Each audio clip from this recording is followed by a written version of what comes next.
We are your home theater and AV questions answered. This is AVRant.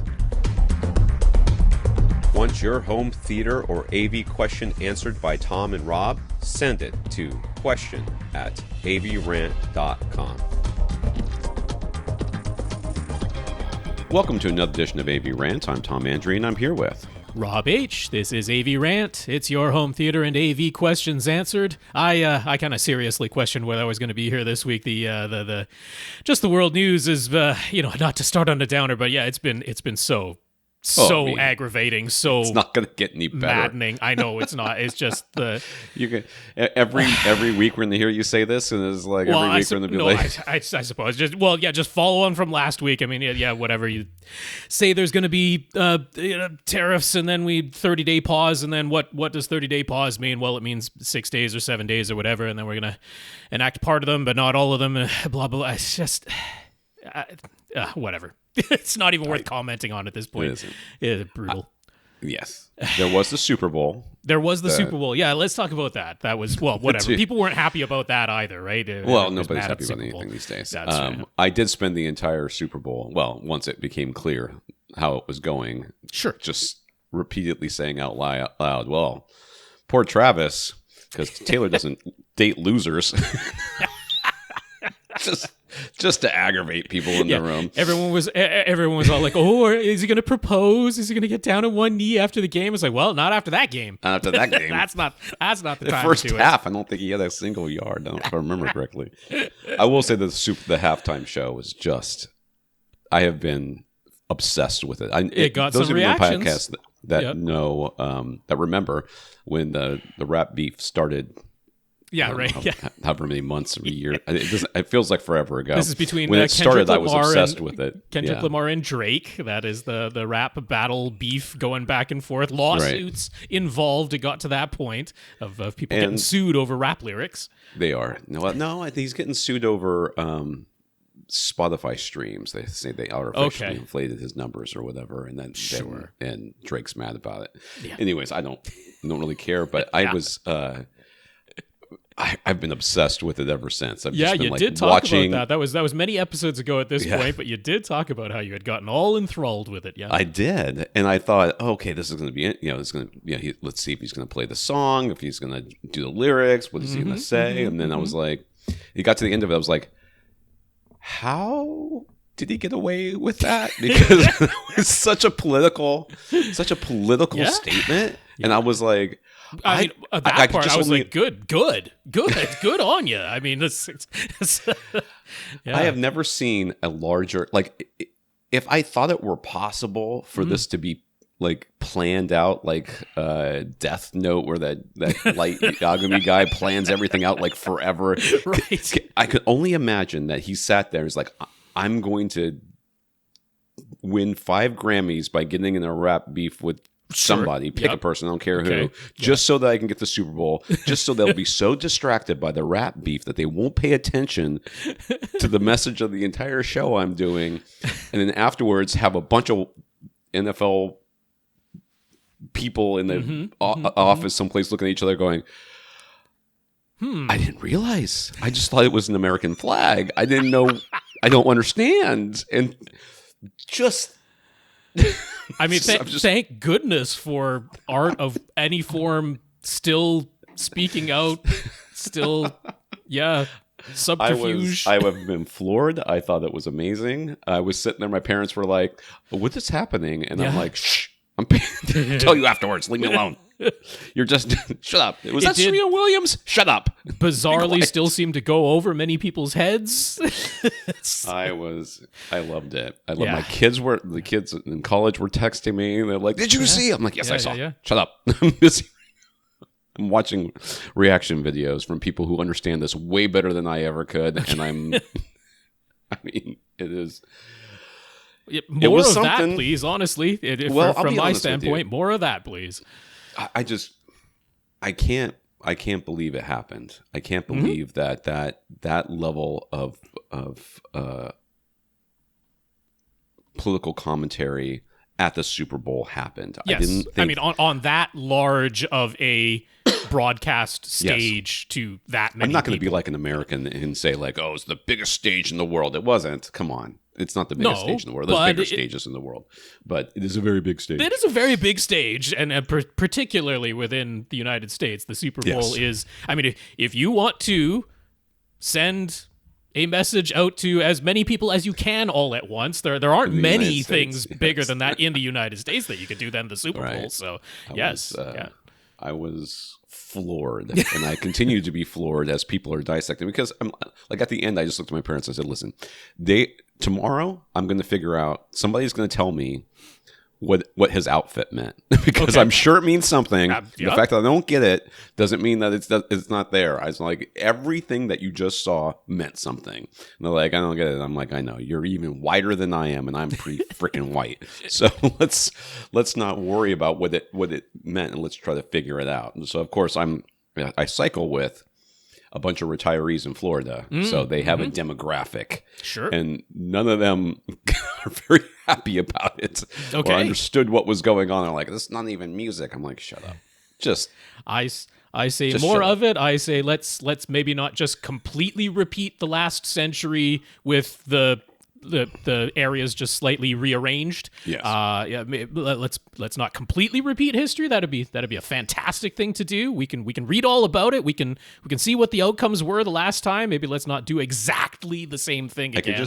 I could just see the NFL calling Kendrick Lamar right now and saying, listen, I hope you're happy with yourself, because you'll never do a halftime show again. Oh, no. And he's going to be like, why? I need to. I just did the best one. It is done now. It was live, and the reactions are out there. Yeah, no. Yeah.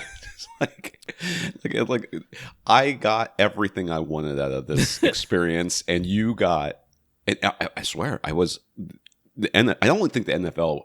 I hope somebody at the NFL understood, because their clips they were showing on like TikTok and other social media, they were showing clips, were great. But I was like, do you guys understand what you're showing? I don't think you guys are getting. I'm waiting for it to all come down. I'm like, you have two choices. Yeah.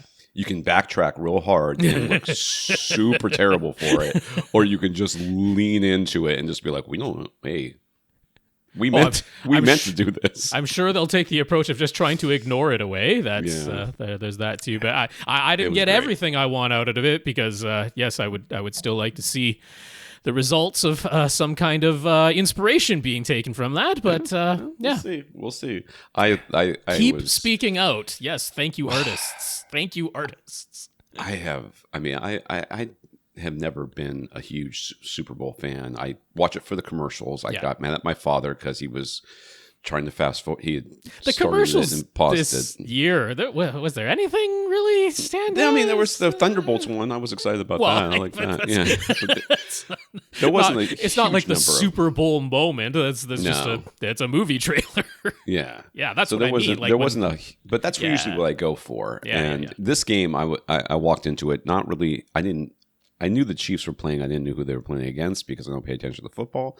And then when we got there, I was like, before the game started, I'm like, ugh. I usually root for the underdog, and I feel like the Eagles are the underdog, so I'll root for them. But I don't really care, and I don't like blowout games either. I'd rather the game be close. I mean, I grew up. That's what most people, yeah, in California, and when Montana, Joe Montana's 49ers were going to the Super Bowl, and just like. Just annihilating whoever they were against. It's like, here's a 99-yard pass, and now we're done with this, our side, and then you get to go for 4 downs until you punt it, and then I'm going to throw another 50-yard pass, and that's going to be, let's just rinse and repeat. Yeah. This is the way I remember those games. So I don't like blowouts. I like things to be close. And this, of course, was much more of a blowout than I was expecting. I expected it to be a very close game. But I've never been excited about halftime shows. This was the first time I was really kind of looking forward to it, because I do like Kendrick Lamar, and I was excited to see what would happen. There was a lot of tension about what would happen. I did not expect to see more than you would have expected for a Super Bowl halftime show. I feel like I should have known that something was going to happen, but all I was focused on was the rap beef, and I think that every executive in the NFL suite was like, let's talk about this rap beef. We got to be careful that we got to talk to our lawyers and everything else. Everybody's just direction going on there. Yeah. So focused. Like, if I could I would love to believe that Kendrick did this whole thing just so he could do this halftime show, but that may be a little too much credit to think that anyone could think that far ahead. But my Lord, somebody is. I can imagine what the Slack channel looks like over at NFLexecutives.com or whatever. Well, we gotta hope it's not a V for Vendetta type of situation coming up. But so other sports news, since obviously I don't really follow the NFL very much, but the NHL, they are on what would normally be their All-Star break for hockey, for professional hockey. But this year, as they do every 4 years, they're doing kind of like they used to do a World Cup of hockey. This time it's a Four Nations tournament of hockey. So this is NHL players, but they're doing a Four Nations tournament, U.S., Canada, Sweden, Finland. So only players that identify as originating from those countries, that's making up the four teams. Bunch of top players are out. Finland might not even have a full complement roster because they have enough injured. There aren't that many Finnish NHL hockey players, and they have enough people injured that they might not even have a full complement roster just from a shortage. But just continuing on, because there's so many political problems going on, so they won't allow Russia to have a team. Typically you would always have Russia in the World Cup of hockey, but they won't allow. So I mean, there are many Russian NHL players, but there is just no Russian team. So there's no Alex Ovechkin playing in this as he's chasing the all-time goal scoring record throughout the entire history of the NHL. And it's like, well, that player's not part of this tournament, so there's all of that going on. But now, so I mean, there's been all of this when games have been played in Canada because of everything that's been going on. We've never done this before. There's been booing of the United States national anthem when it's sung, and we don't. I mean, there was the whole thing made out of how one time the sound system went down, and I think it was Edmonton or it might have been Winnipeg, but the sound system went down. It's like the entire stadium crowd sang the anthem on behalf of the US anthem in Canada. Sang that. It's like that's how hockey used to go, but now because of everything that's going on, the crowds have been booing, and then in the US, crowds have been booing back, including at a kids game someone recorded where the people were booing the Canadian national anthem. It's so there's this. I'm like, well, that's gonna go great at the Four Nations tournament. You can imagine what this is gonna be. And it's you got the NHL commissioner going out there being like, let's try to be a little bit more civil than that. Let's not boo each other's national anthems. That doesn't do anything for anybody. Which, the reactions to that have been great. That went over about as well as I could expect. Yes. Well, I mean, I can't exactly blame the Canadians. But as somebody who often advocates trying to take the high road. Yeah.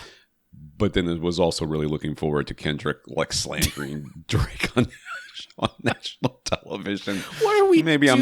Maybe I'm not the best person to talk on this subject. What are we doing, folks? What are we doing? I'm saying all this in the hopes that a few years from now, I wouldn't even recognize the Canadian national anthem. You'd have to tell me what it was so I could boo it. You know what I mean? I don't know what it is. I'm sure it's very nice, and it sounds like a marching band thing. I'm sure it's very nice. Good old O Canada. It's very nice. Is it really the O Canada thing? Of course, O Canada. That's right. Which John Williams completely stole for the Olympic anthem. He just stole O Canada, the opening of the Olympic anthem. He knew the Canadians anthem weren't going to fight back. I guess.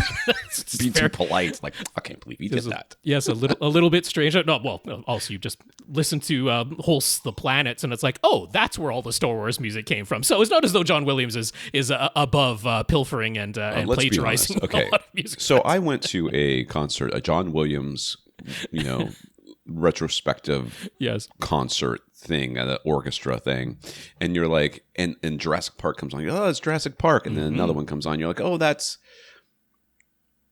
is that E.T.? Which one is that? And then by the fifth song, you're like, they literally all sound exactly the same. What are you talking about? What is happening here? And by the end, I was so confused. I'm like, I don't know how many times I heard Annie or whatever one. I didn't mean to denigrate John Williams because he is one of the greatest composers ever done. I love his music, but but he definitely has Oh yeah, let's say style. takes inspiration from other sources for sure. I was by the end, I was like, I can't tell which movie this is from, and I feel like I'm a bad person because of it. But why can't I tell what movie this is from? Because like the big ones you can tell, like the Indiana Jones, Star Wars, sure. stuff like that, you can really tell. But then once you get to like the smaller movies, and I mean they're not small, but the slightly less. Popular, played all the time type of thing, sure. Yeah, you're like, oh my god, which one is this? Well, where's I'm looking at the program, and if there's a bunch of songs in a row from movies I'm not super familiar with, I don't know which one we are. We have to wait until we get back to Indiana Jones again, and then we can reset our. What a weird start to this episode. What but yes, a weird start. Meaning to say, I'm just hoping we can look back at this a number of years from now and just laugh because things have turned out so much better. But there it is. It's for posterity. It's very much distracting me on my mind. I didn't Super even Bowl complete 59. the topic list this week. I'm all befuddled and all over the place. I am a mess. He's a mess. His hands hurt from booing. No, wait. that would be his throat. Work, his throat hurts from booing. I was like, it's clapping, but then that's not what it is. Rob's out there just booing the national anthem. What are you gonna do? But he boos for everybody equally because sure. Why that's not? That's the way Rob is. Wow. I will say though that I did know that Finland must have hockey simply because I have one Finnish friend and I see posts all the time about him and his son or sons playing hockey constantly. And I think they came here last time we saw them. They were here because one of their sons was doing like a camp in like Georgia or something, or Alabama, I don't remember, doing some big training camp for hockey. And I was like, really? I'm calling it now. I think they might win that Four Nations tournament. I think Finland might win it. They're just like sailing on the radar. Like, what does the Canadian national anthem sound like? There's so much disjointed stuff going on with the other teams that I think Finland might pull it off. I'm always rooting for the underdog. So Finland, you got my vote. That's right. I think Finland should be our new global leaders. Let's just go for Finland. Can we do that? Could it be worse?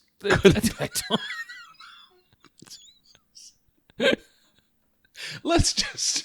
Everybody's like, you know what? Let's let Finland decide for a year and see how it works out. Let's just let Finland do it. I'd be willing to give that a try at this point. I really, really would.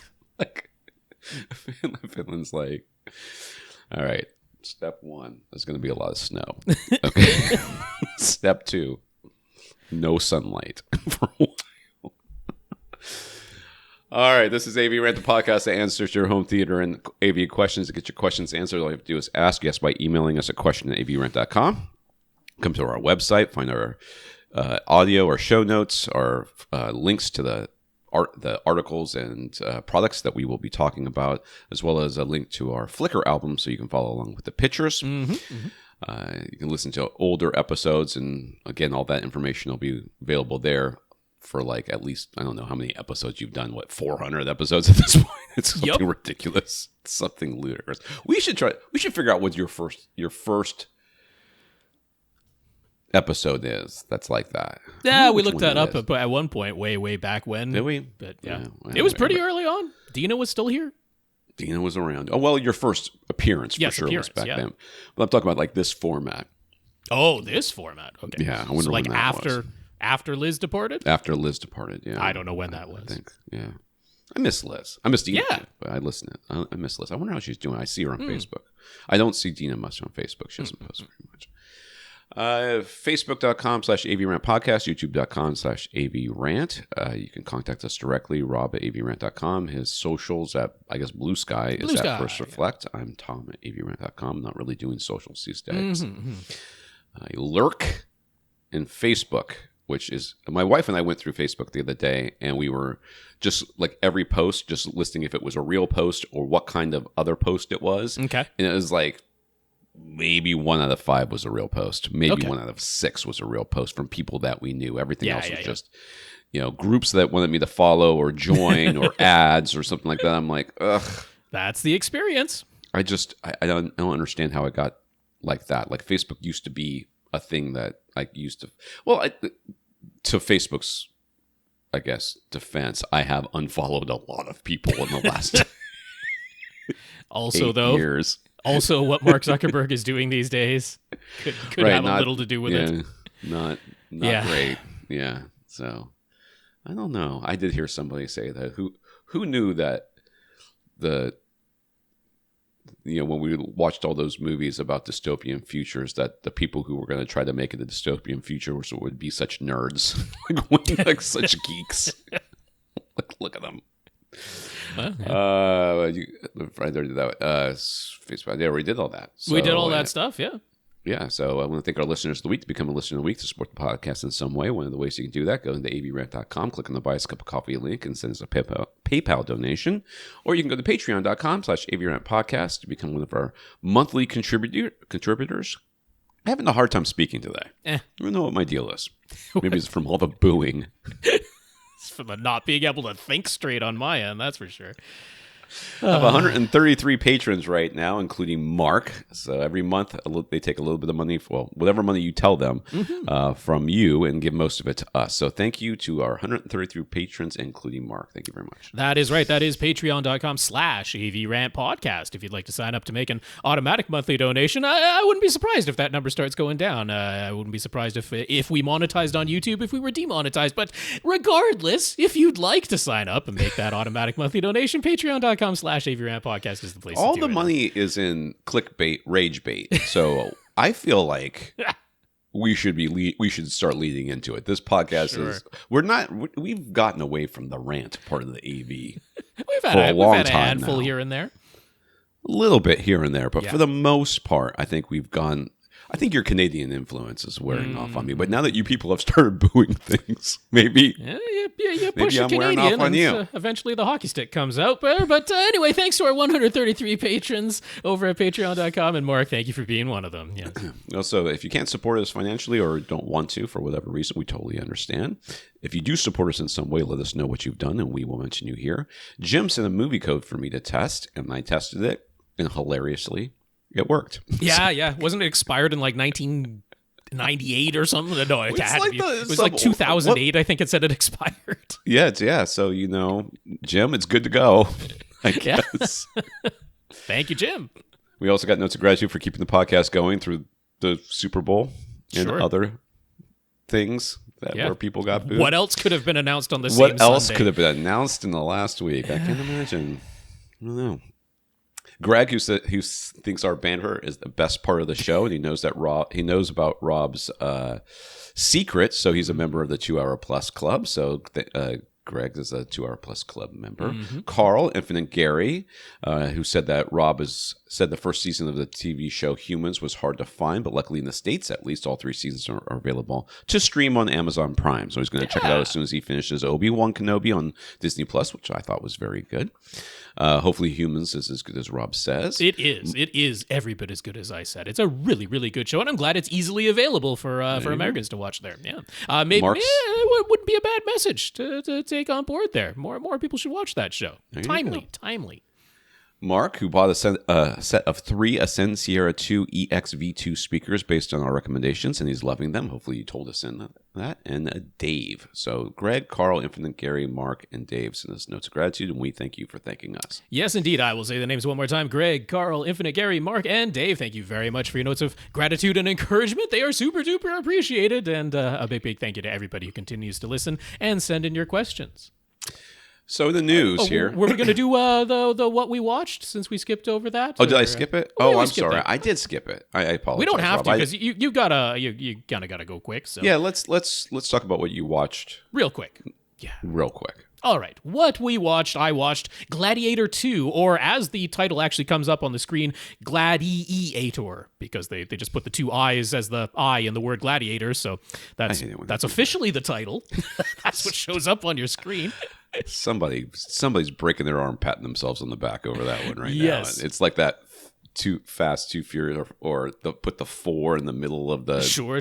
whatever. Fantastic Four had that. Expendables. Oh, that's right. Expendables 4. Expend 4 Edibles. Anyway, Gladiator 2, Ridley Scott is back directing the sequel. This is some over 20 years after the original Gladiator, aren't we doing it? But it's set exactly 16 years after the first Gladiator, starring Russell Crowe there. Now, this movie, Gladiator 2, you have to watch Gladiator first. This is part 2. This is not a standalone movie whatsoever. It is not going to make a lick of sense for you to watch this movie without having watched Gladiator first. But more than that, if you're going to have any emotional response to Gladiator 2 whatsoever, it is only because Gladiator was a good emotional response movie. This movie all by itself, I can't say I was super impressed by it because it didn't do anywhere near enough on its own to make you care about the characters or what was going on. It was all just carryover from what happened previously. Now, I forgot to write down the lead actor's name, and I can't remember his name, and he is no Russell Crowe, that is for sure. There's a little bit of a charisma vacuum in this movie, the idea that we have another Gladiator rising to popularity amongst the populace, and I'm just like, I don't buy it. I don't buy it because this is not on par with... Is that his name? Yeah, there we go. This is not on par with Russell Crowe's performance in the original Gladiator, and that is definitely to the detriment of this movie. It is also just a more cartoon of a movie. The idea that everything just has to be bigger and more over the top, and it's like, so much of what made Gladiator work was Joaquin Phoenix's performance, which was over the top. There is no question that his Commodus in the original Gladiator was an over the top scenery chewing performance, but it was pulled off in the best way that an over the top scenery chewing performance can be giving. Everybody hated Commodus. The revenge story worked because you wanted to see Joaquin Phoenix's Commodus get his comeuppance. It was a cheering moment. It absolutely had you on board, and it was a simple story, but you had these two performances that yes, were maybe not realistic, but it absolutely got you emotionally invested. And that just, they tried to go more in Gladiator 2, and it just doesn't work. It just ends up being a cartoon, and I didn't really care, unfortunately, too much what happened. There was, a couple of good scenes for sure, but a lot of this looked like green screen. It had that look to it. What they were doing, again, just everything has to be bigger and bolder. So apparently, historically, there was some evidence that they did, sort of flood the Colosseum from time to time, whether that was really for show or whether that was kind of more like a cleaning solution. Historically, people aren't entirely sure, but in this instance, it was like, there's no way the Colosseum could have been watertight enough to pull off what they do in this movie, but they wanted it to be over the top. They wanted it to be something we didn't see last time. The CGI on the creatures and stuff. It's like in the original, that was a real tiger, right? They had a real tiger in that scene where there's a tiger in the Colosseum. I'm pretty sure that there were scenes that they might have digitally enhanced it in the original. The first Gladiator was before CGI got that good, but I might be wrong about that. But the creatures in Gladiator 2, they don't look the least bit realistic. The apes that they have in one scene, the rhinoceros they have in another scene, it completely doesn't look like real animals whatsoever. Absolutely looks like cartoons. So yeah, it's really hard to be enthusiastic about Gladiator 2.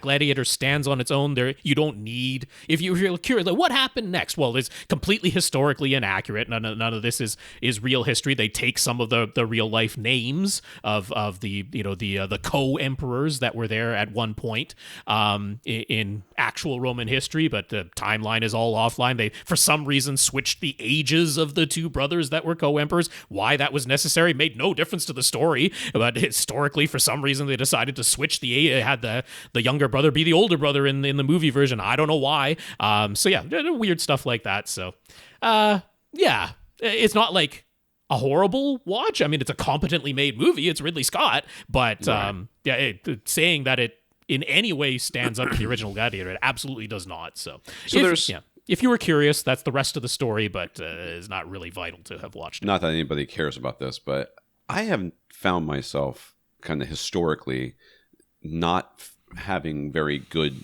memories or experiences with movies specifically that Russell Crowe is in that everybody loves. Like Master and Commander, I remember seeing it going, it's okay. Oh, no, that's a pretty good movie. And I'm not saying it's not a good movie. I'm not saying that when I watched it, I didn't feel like, oh, that was a pretty good movie. It was fine, but I just don't have the sort of weird remembrance of it being like this. Oh, I loved it so much. And it's the same thing with the first Gladiator movie. I remember being emotionally invested by the end, and he's walking through the field or whatever it is with his hands going through the wheat, the grass or wheat or whatever it is, and going, oh, this is really emotional or whatever. And yes, I'm glad and blah, blah, blah. But it was never a movie I thought, I got to see that again. I feel like I've said before that's one where every time I watch Gladiator, I'm like, that was actually better than I remember it being. And I'll probably feel the same way if I ever watch it again, but I'm never going to. But it was also just the spectacle in the first one was like the spectacle within the Colosseum worked because they had the effective build up to it. They were building the anticipation, and then this one, Gladiator 2, is just like, well, more spectacle, more over the top. It's like, well, without caring, the spectacle doesn't matter very much. So, all right, let's go back to the news. In the news, messed up our order. I guess you can start booing me. So, in the news, it has gone into the rumor mill category for now, or it has to go into the rumor mill category for now. But Chris Welch over at The Verge has seen the next Sonos product that's intended to release later this year, and it's a streaming box.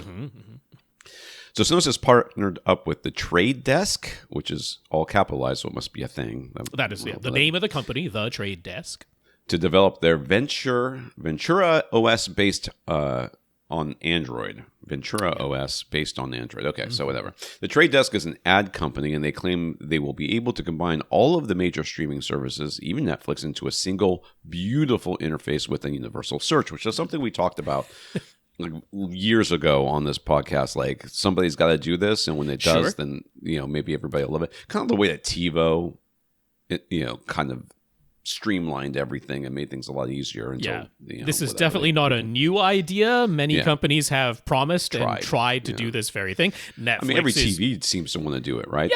Their web OS or whatever it is that they call it, that allows them to put all the apps there, and it always sucks and everything doesn't make any sense. And I don't understand why the channels are in the order they are, especially when I never use them. Netflix is always the holdout because they want you in their app, not anybody else's interface. And I don't know why they would agree to Sonos when Apple didn't have enough clout to get it in their Apple TV app. But we'll see. We'll see what happens. This thing doesn't exist yet. Maybe the execs over there bought those headphones and thought, this is great. I'm going to support this company. But the Sonos streaming box goes beyond that by also being HDMI switched, and they haven't finalized every configuration. Why can't I talk today? And while they haven't finalized every configuration option yet, the idea is to be able to use any mix of Sonos speakers that you like to create surround sound and immersive audio setups, rather than being forced to use a soundbar that can only be fed via HDMI eARC. The price has not been finalized, but it's supposed to fall somewhere between $200 and $400. Isn't that the price of the headphones? I don't know. They're like $500. Those things, and I can guess that this thing is definitely not going to be towards the $200 price point. Yeah, so, I was going to say that seems cheap for Sonos. I didn't think you could even get the S of Sonos on something for $200. So while it might be tempting to say that this is kind of like replacing an AV receiver, the idea that you're going to plug any other sources that you have, their HDMI plugs are going to go into this Sonos streaming box rather than doing the thing of plugging everything into your TV and then relying on eARC to send it out to your audio system. This is more akin to an AV receiver in that setup, but what this is really most closely like is the little breakout box for WiSA, because WiSA was sending a wireless signal to wireless speakers and acting as the little box in between. So that's what this is most like, but then also having a streaming video services built into it. So that's the concept. I'm not against the concept. I don't I don't truly know how much success this is going to find. The price point is going to matter, whether they really do get this universal search and singular interface agreement in play. I just don't see it happening. I gotta say, I have my strong doubts that they're actually, or that maybe they get them to sign on for a year, but then the services pull back out of that agreement, something like that. Because, every single one of the individual services, they want you using their own app so they can collect the data. Right. I'm sure that if they do manage to get these on board, they're obviously sharing the data to these services. There's no other way that those services would agree to such a thing. But then you get into the whole, okay, if Sonos is collecting the data from all of the services in a unified format, or they would not be happy. Like Max is not going to share their data with Netflix, and Disney Plus is not going to share their data with Apple TV Plus. So I don't know. I have strong doubts about this actually getting pulled off successfully. Tangentially, because it makes me think about this. One of the things we've said, or I've said from the onset of Dolby Atmos and DTS:X, is that the goal should be that you put your speakers wherever the heck you want them, or wherever they can go, and then you use a measurement microphone or a number of microphones to just calibrate as best you can for each of, for those speakers being where they are. This kind of box makes me think of something like that could be done by Odyssey. Odyssey hasn't done anything in like forever. So it makes me think, no word of Odyssey being in this thing. There's no partnership. No, I'm not talking about Odyssey being in this, but the idea that Odyssey might be, like if I were them, what I would be doing is trying to build that box that basically you plug everything into it, and then each speaker is, self-powered or whatever, or some can either be fed from an amplifier that's connected to that box, or can have its own self-power, and it's going to be Bluetooth connected or something else connected, WiSA or RF or whatever. And then that is the future to me because receivers, I mean, we all love receivers. I love them. We need them, but they're not. Running wires all over your house is just it's just not the future. It's what never you're describing is like what Sony's Bravia Theater Quad attempts to do. Right. With some mild partial success. It's more like a 3 option, does the virtual height of your front speakers seem to be lower, middle, or higher? It's that type of choice. But their notion was, your front left speaker could be farther to the left and higher, while your front right speaker could be closer to the TV and lower, but that will still be able to create what seems like a uniform height type of sound across the front. That's the notion of it. Yeah. I just want to know what Odyssey's been doing. They've got to be doing something over there. They can't be doing nothing. They can't just be fading into irrelevance as, Dirac has come on the scene, and then they started their live bass, whatever the heck it's called, all the stuff they're trying to do. They got to be doing something over there. All right. During an earnings call last week, the president of Panasonic, Yuki Kasumi, stated that Panasonic is actively looking to sell off their TV division, despite just announcing their newest Z95B OLED TV series last month at CES, and having just returned to the North American TV market last year. Kasumi stated that in order to return to profitability, Panasonic will be taking drastic measures by the end of fiscal year 2026, and identified 4 underperforming divisions in particular, the TV division being one of them. There's no current buyer in place, but this does not sound promising for the continuation of Panasonic TVs, and it casts doubt on the continuation of their Ultra HD Blu-ray players as well. Yeah. I can't imagine that the Ultra HD Blu-ray players are a profitable division within Panasonic.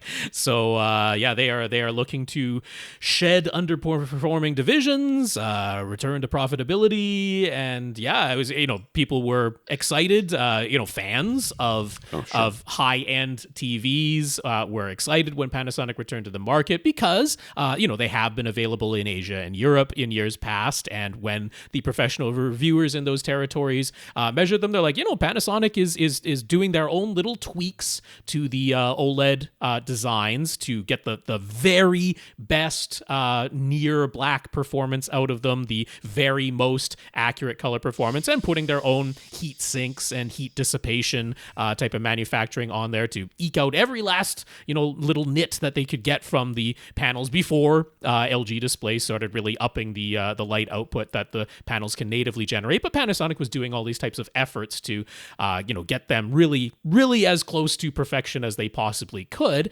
but weren't available in North America until they returned to the market last year. So following closely on, this wasn't really meant to be a consumer-facing announcement. This was to their shareholders type of announcement, earnings call. But it definitely sounds like the Panasonic TVs are on their way out. The name will still be around. Maybe some company will buy it up. It's still a well-known enough brand name that someone could continue on. But it's a little bit like Sharp, right? Sharp is actually owned by different companies. If you buy a Sharp product in North America, that's a different company than who owns them in Europe. But they're just continuing on with that brand name for brand recognition. But yeah, it's going to be that type of situation where there isn't really a manufacturer behind it anymore. I'm sure that means something about global economics and trade. Doesn't seem like great times right now in the whole consumer electronics industry. I don't know. Yeah, we'll see. Tony, let's get to our questions here. Tony says the time has come for him to address the room treatments in this 10 by 12 by 8 foot spare bedroom that has a tile floor. Following a YouTube clip posted by Audioholics, he tried taking some RT60 measurements using RoomQ Wizard. The completely bare room was giving him an average of about 1.5 seconds. I was in one of the bedrooms in this apartment. Of course, none of the walls are treated in here, except for the living room now has like 3 small room treatments that are the art ones that I hung up the other day.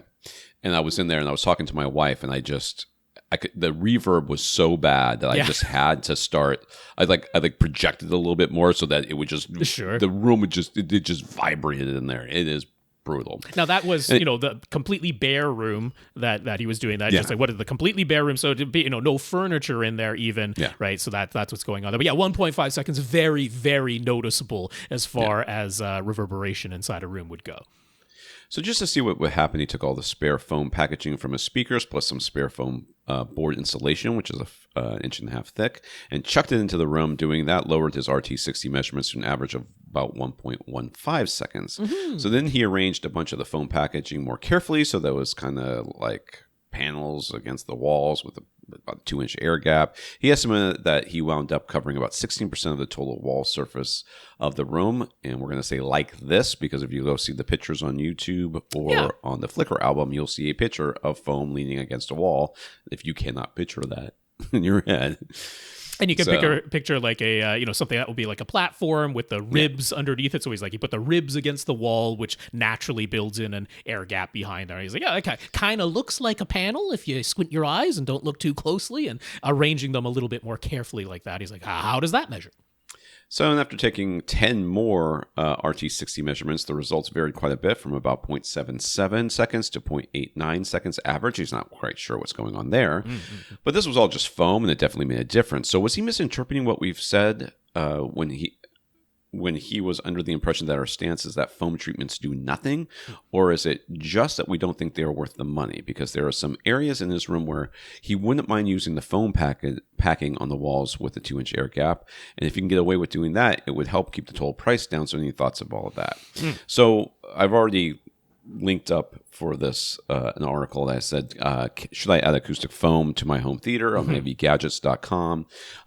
What you will see is a comparison between the absorptive capabilities and frequencies of acoustic foam, not just this stuff, which is just foam, but acoustic foam, which is supposed to be designed. That's the kind of stuff you often see, like podcasters and stuff. They'll have behind their heads that black stuff that they've just glued to the wall that looks like a crate. Or there's like Auralex. Auralex is a well-known brand that predominantly sells foam-based acoustic panels. Yeah, and you could put those, whatever. So I've done a comparison in the absorptive capabilities of these things. Now, it's clear what you need to understand and what's important to understand is when we say And we've never said that foam does nothing. What we've said is that foam does nothing at certain frequencies, which are the frequencies that we often are more worried about than the other ones, but also that insulation does a lot more with the same amount of material. So, the same size panel, thickness, and very often for the same price or even less, especially if you're doing it DIY. Yes, the foam, the acoustic foam does not perform as well. Often costs more, or maybe even the same, and is the you have a lot more options these days with like coverings and stuff of room treatments that are built from insulation, because you can even DIY it and have art on it. But of course, you can buy panels that are made with the art of your choice. So that'll be a good read for you. But understand that a bare room by itself, if you just throw a piece of furniture in there, like a chair or a couch, bed or a couch, or literally anything, it will change those RT60 values, especially if it's quite substantially. Yeah. And also you can just hear it. It's plain to hear. The completely bare room, go in there and just try to have a conversation with someone, and then literally just bring in a couch and have that same conversation, and you will plainly be able to hear the difference in how much reverberation is happening in that room. Mm-hmm. So it is a matter of it's not that foam literally does nothing. That we did not mean to make it sound like that, but it's just that. It's across what range of frequencies. That's where the big difference lies. So just like Tom said in his article and described, it's one thing that was not put explicitly in the questions here, but it was asked in the email is, should he be measuring something other than RT60? And you don't have to measure again.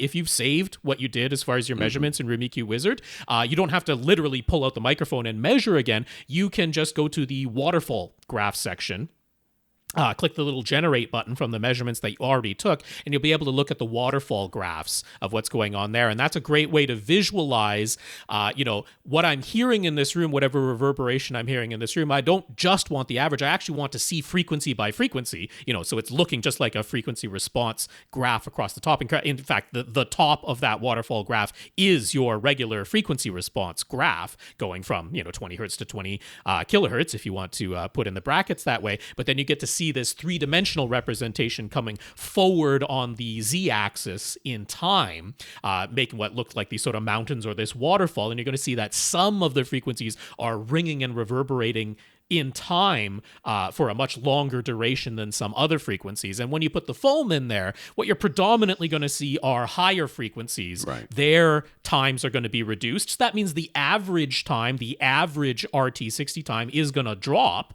when you're talking about the average across the entire range of frequencies. But frequency by frequency, when you're seeing it in a more like a frequency response graph and then seeing this waterfall graph coming forward in time, you're going to notice that, it's really only this section of frequencies, or from 2 kilohertz on up, that we're seeing a reduction. We're not seeing it in the lower frequencies when it's foam-based panels. So we tend to care more about reducing the decay times, the reverberation times in the lower mid-range through the vocal region. That's what we care about most. It can be done with foam. It's not completely impossible to do with foam. Sure. Having an air gap like what you've done actually helps quite a bit with that. But the issue, and this will show up when you see it in the waterfall graph, is that it's uneven. It's not a smooth, linear type of reduction in the response. It's a few particular frequencies in the mid-range when you have an air gap behind a foam panel that are affected. It's very measurable and audible, but it's sort of hilly. It's up and down. You have decay times that are longer at certain frequencies and shorter at others. It's not a nice, smooth, evenly decaying response, whereas insulation gives you a smoother, more linear, more predictable response. And that's what we're going for. We want smoothness in the response. We don't want some frequencies sticking out more than others. That's not a great way to go at about things. So in this case, it's like, it's a little bit tough because we're not talking about similarly priced things. Should I go for foam and insulation versus insulation? We're talking about he's free. Some of these are free. Should he be using free versus paying money to replace them with insulation-based panels? My recommendation there would be to, because he was going to buy some insulation-based panels regardless, or make some of his own DIY. That was part of the plan. I would do all of that without the foam in place, do as much as you're willing to pay for the parts that you were going to do anyway. I would do that first, because what you have to recognize is if you then add these free foam panels into the room, what they're going to be doing is mostly attenuating high frequencies, which isn't typically where we need to do most of the attenuation. Or if you do these foam panels that have the air gap behind them, it's going to decrease the linearity, the smoothness. It's going to make it more lumpy and bumpy. That's what's going to be happening there. It will decrease average RT60 times even more as you add these foam panels in there, but it's going to be lumpier and bumpier and predominantly in the treble. So that's the thing to be aware of. Yeah, it's not that you can't do it. It's already on hand. It's free. You can give it a try by all means, but my recommendation would not do that in lieu of doing the acoustic panels. That's right. Do as much of the acoustic paneling as you can. Take your measurements, and then if you decide that you want to try out the foam stuff, since you have it there anyways, then put it in the room. I mean, you can do this in the opposite order, but then put it in the room. I don't necessarily know that even with the lumpy and bumpy that Rob's talking about, that you're really going to notice, but it is going to cause problems for like your room correction. It is going to cause some issues in other aspects, and you may find that, hey, well, it either doesn't make a difference that I think really helps, or it actually made things more challenging, made things worse. Yeah. So, but have a look at those waterfall graphs. That's a great way to visualize more easily what's going on there. So in his search for more information about room treatments, he found the Acoustics Insider channel on YouTube. Are we in general agreement with what he says on the subject, or is he off the mark? I don't know who he is. Yeah, so I've watched several of his videos, and yes, overall, I'm sure if I watched everything in detail, there'd be some little detail that we might disagree on. Maybe not though, because in general, I am very much in agreement with what he's saying on the Acoustics Insider. He is not off the mark. That is not one where I'm going to be saying avoid that information. That's a darn good resource, in my opinion. So one thing that was said in one of the Acoustics Insider videos is that the density of the fiberglass or rock wool insulation that you use isn't particularly critical, and that it matters a lot. What matters a lot more is simply the total thickness of the panel. Tony's intuition was that compressing a denser insulation to really pack an available space would make it a more effective bass trap. This is not true. Could he just use cheaper pink insulation in its natural expanded state? So you can see even in that article that I'm linking to you from AV Gadgets, how insulation acts at different densities. Okay. And you'll see the coefficients, and while they are different, sure, they're not that much different. There's very little. So there's let's talk about the 2-inch panels, right? Okay. 2-inch panel density at let me see here, 1.5 PCF, which I don't remember the parts per whatever. Let's just take a random. Let me see here. 1,000 hertz, right? 1,000 hertz for 1.5 PCF, it's 1.02. At 3.0 PCF, it's 1.07, and for whatever reason, at 6, this is all on wall. At 6.0 PCF, it is 1.01. So like they're all kind of right there. And yes, it does change at the higher frequencies, at lower frequencies a little bit more, but they're still pretty close to each other. So in general, and then versus if you were comparing 2 inches versus 4 inches versus 6 inches versus 8 inches, there are much more drastic changes when the thickness changes versus when the density of the insulation changes. Very little change, only changing the density. Much bigger change when you change the thickness.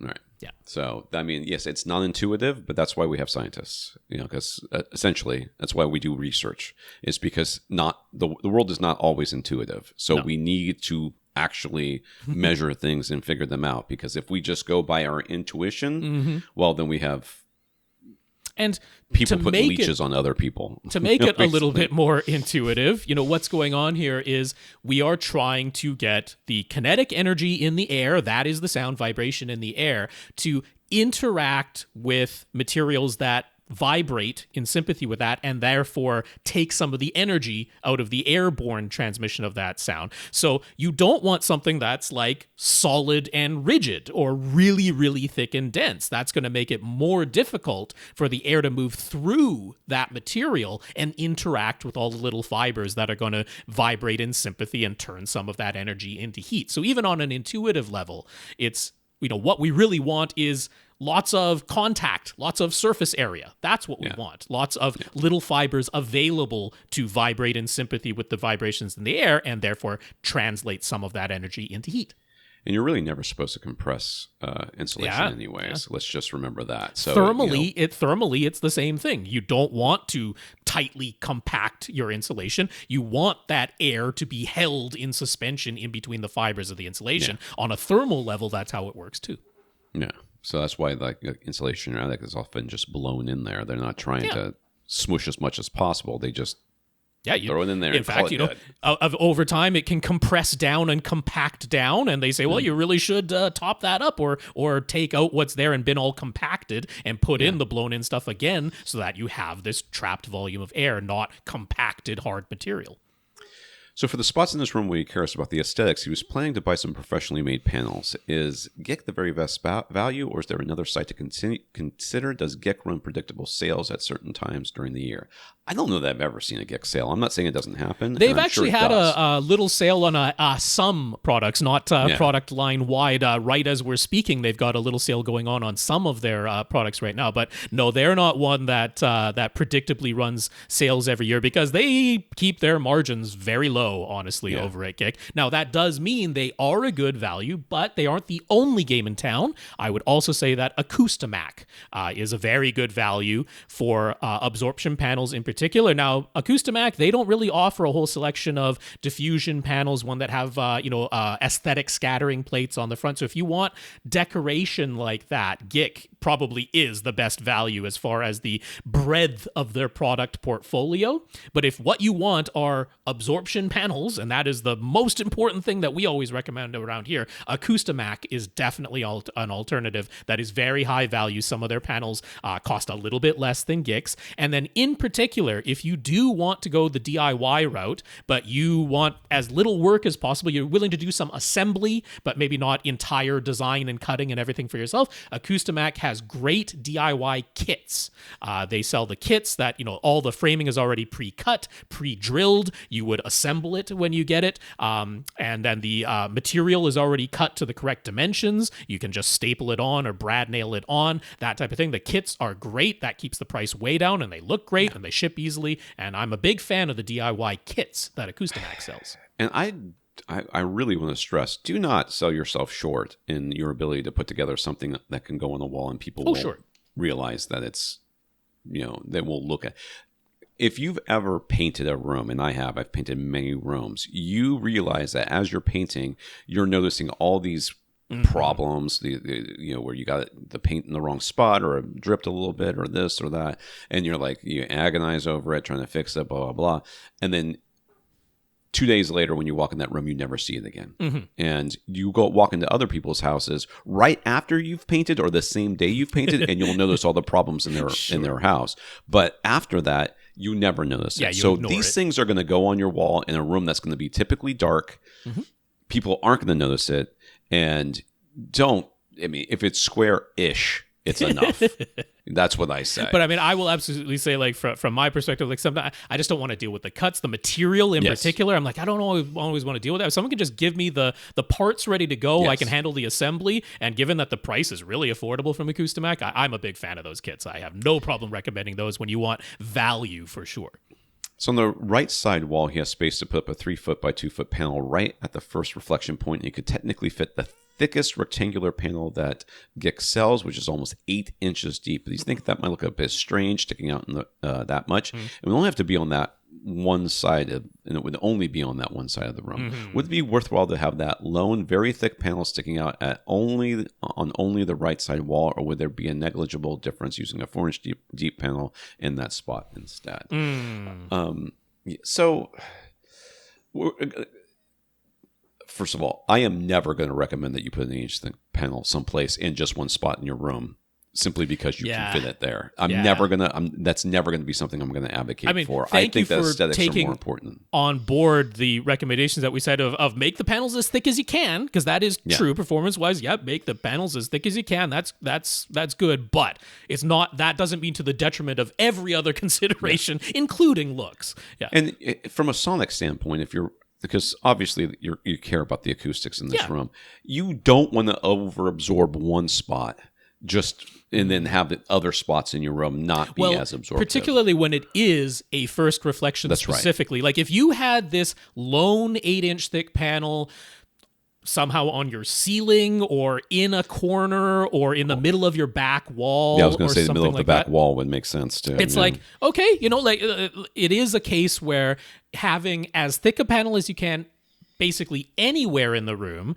does help to lower the overall decay time of a little bit lower frequencies. It kind of doesn't matter where in the room that it is. It's not going to be tremendously noticeable when it's a lone 3-foot by 2-foot panel. It's not like that's going to be the make or break difference because it's just not covering enough surface area no matter where you put it to make a tremendously audible difference. So in this particular case, we're talking specifically about a first reflection point. It's going to look a little bit weird. It's going to be asymmetrical because the left wall doesn't also have an 8-inch thick panel at the first reflection point there. I would actually kind of recommend against doing it. There's too many downsides in this particular instance for me to say that that's what I would recommend. The only time I would recommend doing something like this is if on one wall, on one side of the room you had a wall, and on the other side of the room it was open. Then you would put that big thick panel there to absorb as much of that first reflection to match the fact that there isn't a first reflection on the other side. But I would still say in this case you would be getting more reflection from one side than the other side. Yeah, which,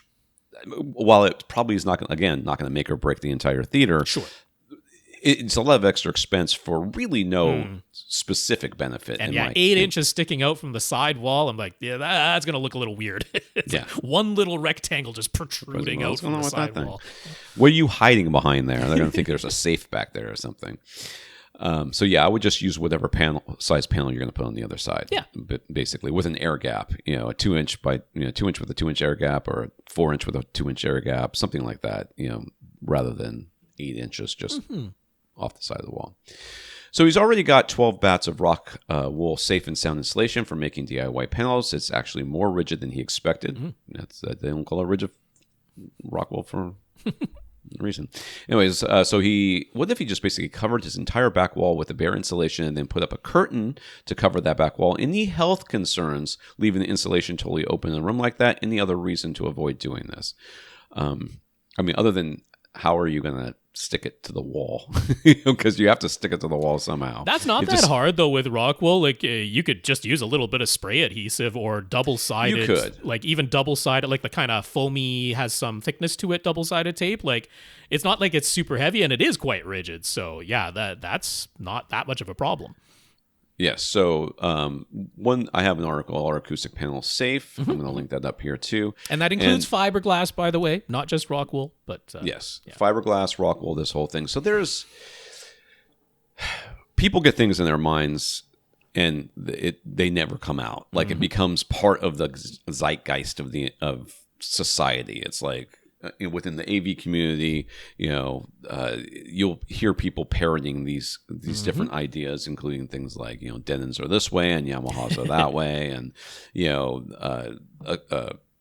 I don't know, titanium tweeters are this way, and fiberglass woofers are that way, and this sort of thing. So one of the things that you'll hear constantly is that you need to that you can't just have fiberglass in your room because the different the fibers will come loose and start floating around, and you'll breathe them in, and then you'll die, like you'll explode or something. I don't know, give you cancer. And when I first built my first acoustic panels, I was worried about this because I had heard the same thing, even though I read opposing viewpoints, and I knew that they existed. I was like, better safe than sorry. I'm going to put cotton batting over the top of, between the acoustic panel and everything else. I did that for the first couple of panels, and I got sick of that, and I decided not to do it anymore. And first of all, I didn't explode, so here I am. But most importantly, it all comes from the asbestos problem. It came from the days of asbestos, because asbestos was very effective thermal insulation. It still is very effective thermal insulation. And as long as it doesn't get jostled and release little fibers, it is actually safe. Asbestos is safe as long as you don't disturb it and breathe in the tiny little fibers that can find their way into the folds of your lungs and cause problems and cancer. Yeah. So what I talk about with this article, I think it's all in here. It's been a while since I've read this. But the idea with asbestos, the problem with asbestos is that the fibers get into your lungs and they have like essentially hooks in them. And that hook gets the fiber gets stuck inside your lungs, and then it never ever comes out. Like, that's you can't get rid of it. So you can look at, OSHA, for as long as it still exists, has got all sorts of regulations and talking about all the different ways things can try to hurt you, and that's their whole thing, right? And they are not worried about fiberglass. And people who you can go on websites where people ask the same question that you're asking, should I be worried about it? And the people who work with fiberglass are like, I've been working with it for 30 years, and I've never had to wear a mask or a respirator or anything like that. I wouldn't want to just bury my face into a fiberglass panel and inhale deeply, because we all know if you handle fiberglass with your bare hands, it is a skin irritant. It's a skin irritant. It is, and it will irritate your lungs too, but it will come back out. It'll come back out. It's not like asbestos where it's stuck in there until you die. And also, there were the times when there was the treatment with formaldehyde, and there was the concerns about formaldehyde off-gassing, but they don't use that anymore.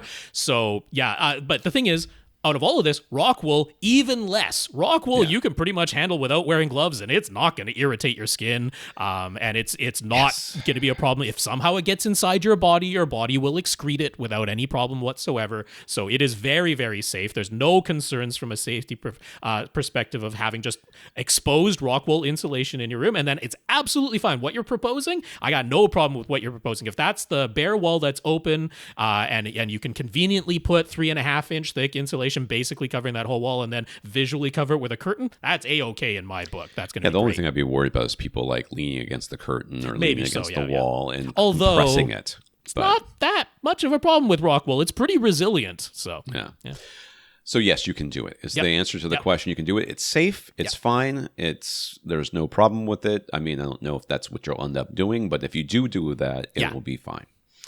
Sasi. First up, Sasi was very interested to hear about that ski lodge type room that Justin wrote to us about the past 2 weeks and this week apparently. So more on coming that. Up later. Yep.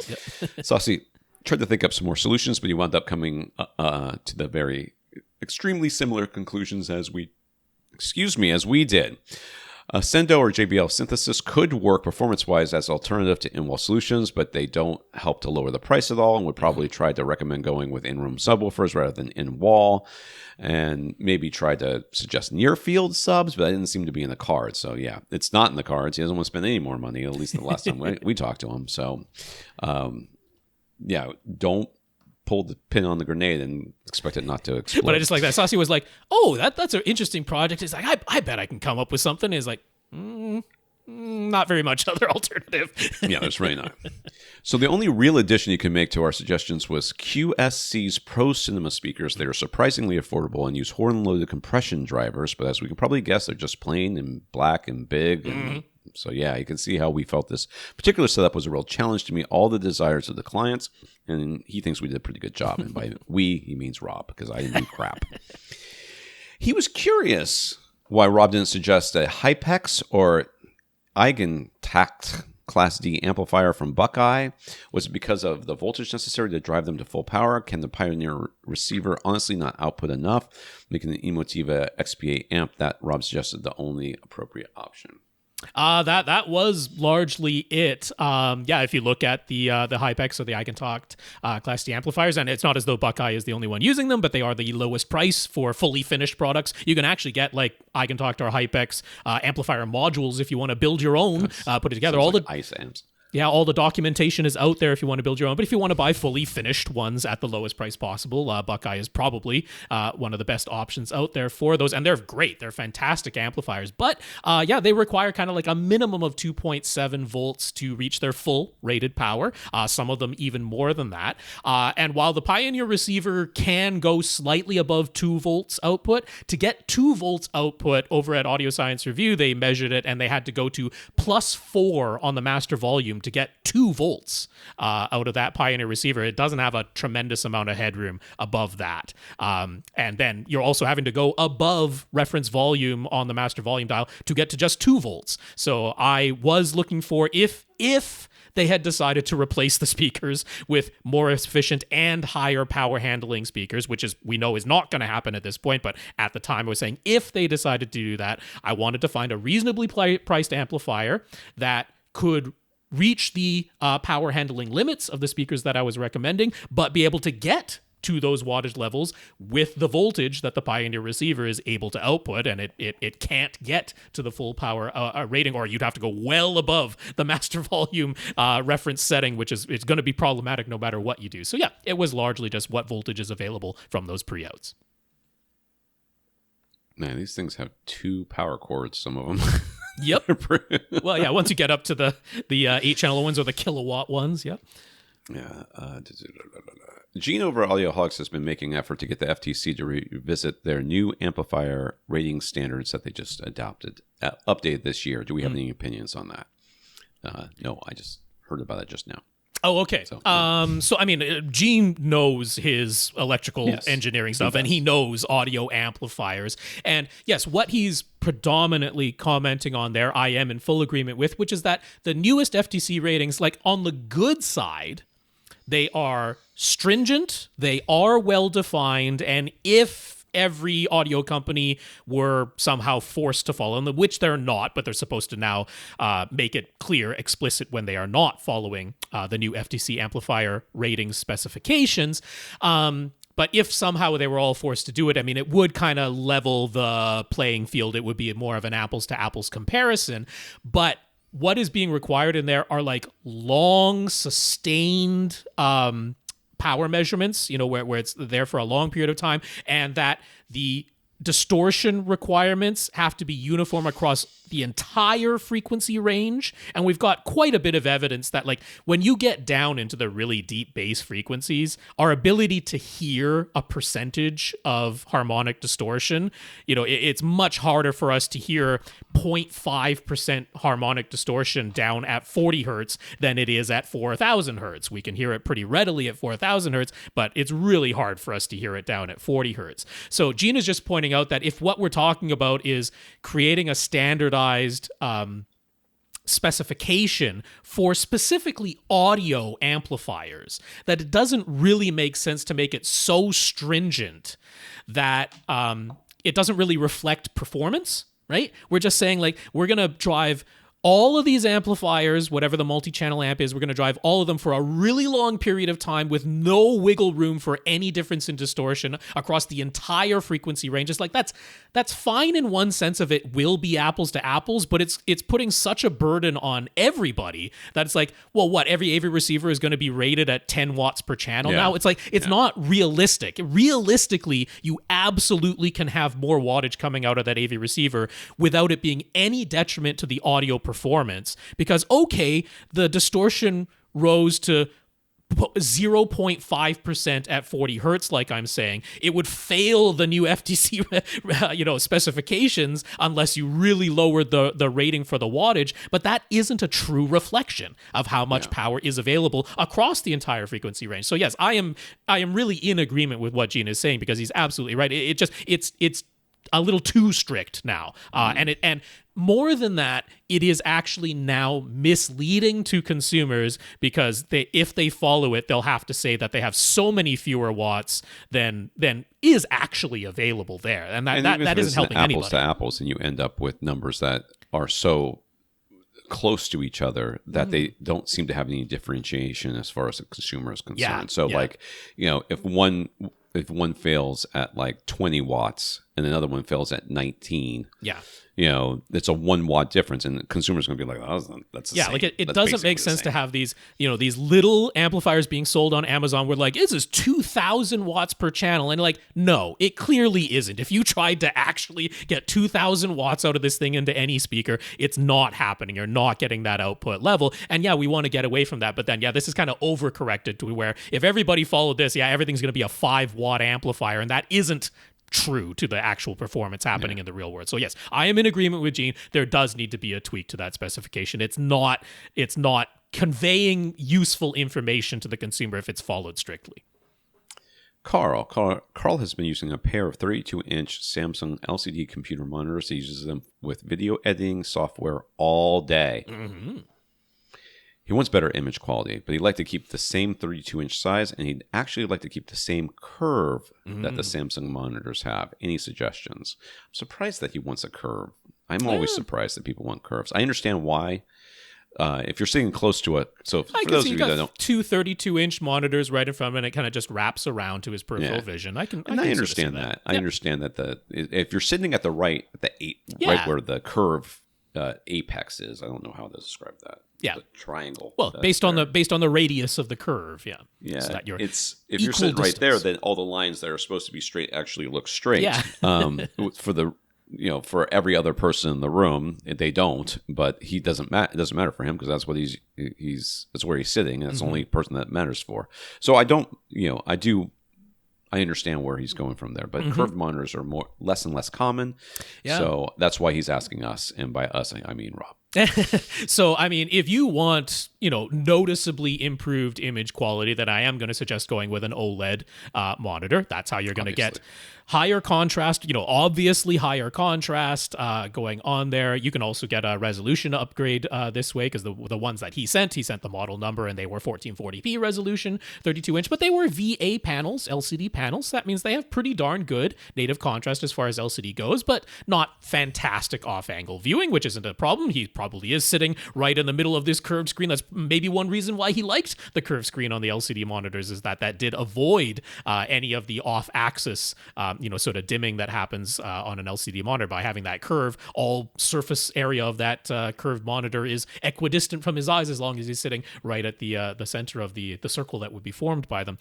So I'm still going to recommend an OLED. There are very few choices for a curved 32-inch OLED monitor, but there are basically two. And the one I'm going to recommend is from Dell, the AW3225QF. It's a 4K resolution, 32-inch quantum dot OLED monitor.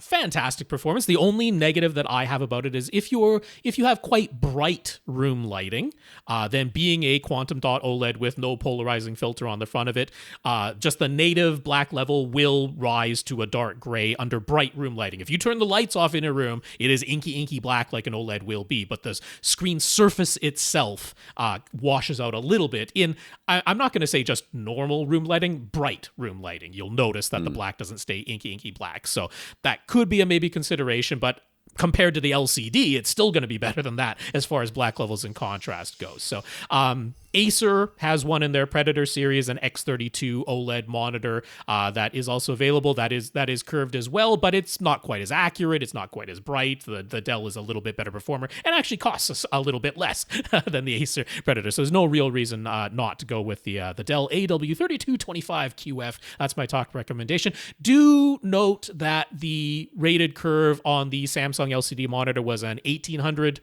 radius, whereas the Alienware, the Dell Alienware AW3225QF is a 1700, so it's a slightly less curved.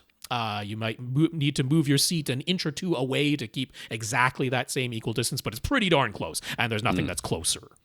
You just lean back a little bit. Yeah.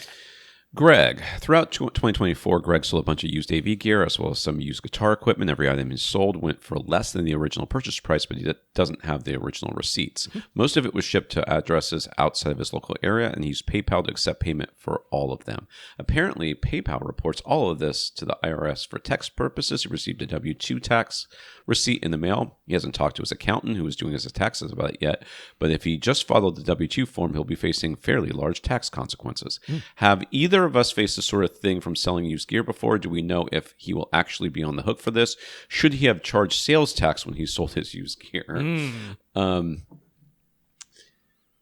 only deal with cash, so the government doesn't stays out of my stuff. People do that. The Facebook Marketplace, Craigslist, right? They cash only.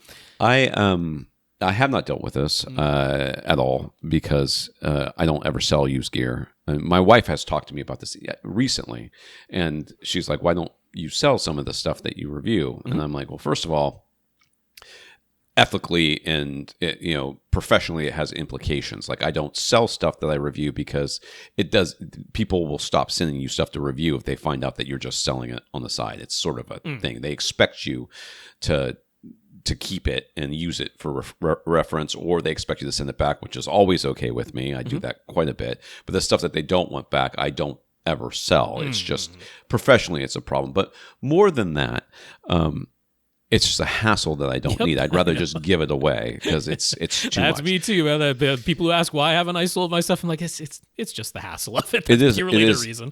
It is a hassle. So I don't know tax wise, but yes, it is a problem sending money via PayPal because they do have to report all that stuff. Yep. And it is taxable. Although income. Who knows? I mean, with the way things are going now, the rules I would might talk. be changing. Obviously, you have an accountant. I don't know why you're talking to us and not them, because I think it is something to consider. He was just trying to emotionally prepare himself, I think, is where that's coming from. Because the accountant is going to tell you one way or the other as far as legally what needs to be done here, and don't take our word over your accountants if we disagree. Yes. Definitely go with what your accountant says about it for sure. But I think he's just looking for a little emotional support and preparing himself for it.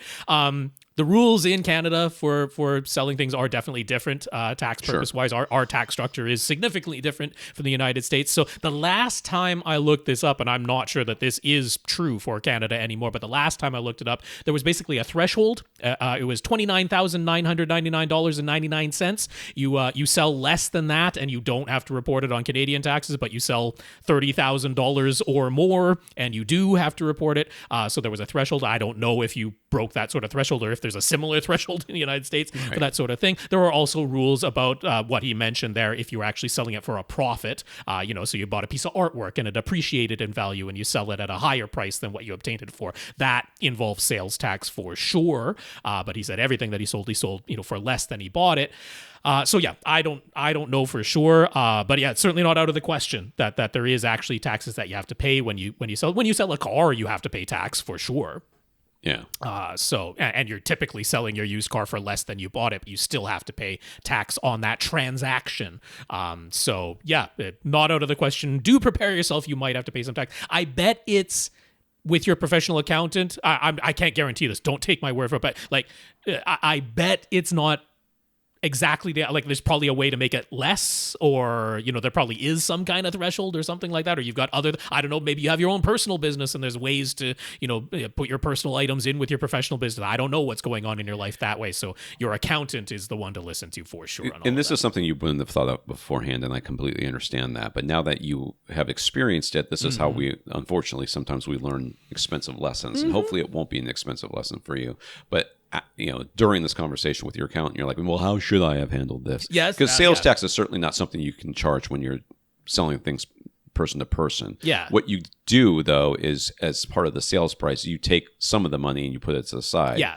And you sort of factor it into the price you're willing to accept of I'm not going to be able to keep all of it. But I mean, it's, same as selling your house, right? It's like you got to pay your realtors, you got to pay your lawyers and stuff like that. So the sale price that's listed, you factor in that, it's not what you'll be. You got 14%, 7% to each realtor. You got however much going to your lawyer. Yeah, it's a lot of extra money that's built into that price. So over at Audio Science Review, they recently reviewed the preamp and amplifier performance of the flagship Denon A1H receiver. Amir concluded that its distortion levels were good for its class and it is competently designed, and there is not anything better with the same level of functionality. Mm-hmm. It slightly exceeded its claim specification and managed to remain fairly warm, but not alarmingly so, using its 15 built-in amplifiers, so he ultimately gave it his recommendation. As far as negatives go, and by warm, they mean temperature warm, not like... That's right, yes. It sounded warm. No, temperature warm. Yeah. As far as negatives go, he noted that none of the various distortion figures were at the top of ASR's rankings, and that distortion levels rose quickly as soon as the signal went into the inaudible region. And crosstalk between channels... It's not audible, so who cares? That's right. The crosstalk between channels could have been a bit better, so it could be argued that potential buyers might want more from a flagship product. I want you to be better than what I can hear. What? That sounds like audiophiles to me, man. That's exactly. I want the numbers to look better than it matters for my hearing. It's why I care about 384 kilohertz sampling. That's right. Really important to go Very beyond what you. dolphins and bats can hear. Dolphins are like, what is that guy complaining about? So naturally, a bunch of ASR readers in the comments took that to mean that Denon had just been lazy, and that some of the much less expensive 2-channel gear with the very lowest signal-to-noise ratio dimensions, that's what that says, right, Sinad? Yeah, signal and interference versus noise and distortion, yeah. Yeah. Measurements were showing that what could be achieved if only Denon had cared about being truly the best. Greg noted that none of those favored 2-channel preamp and amp companies sell anything remotely close to a 15.4 channel HDMI 2.1 receiver, and that doesn't seem to factor into things at all to those people because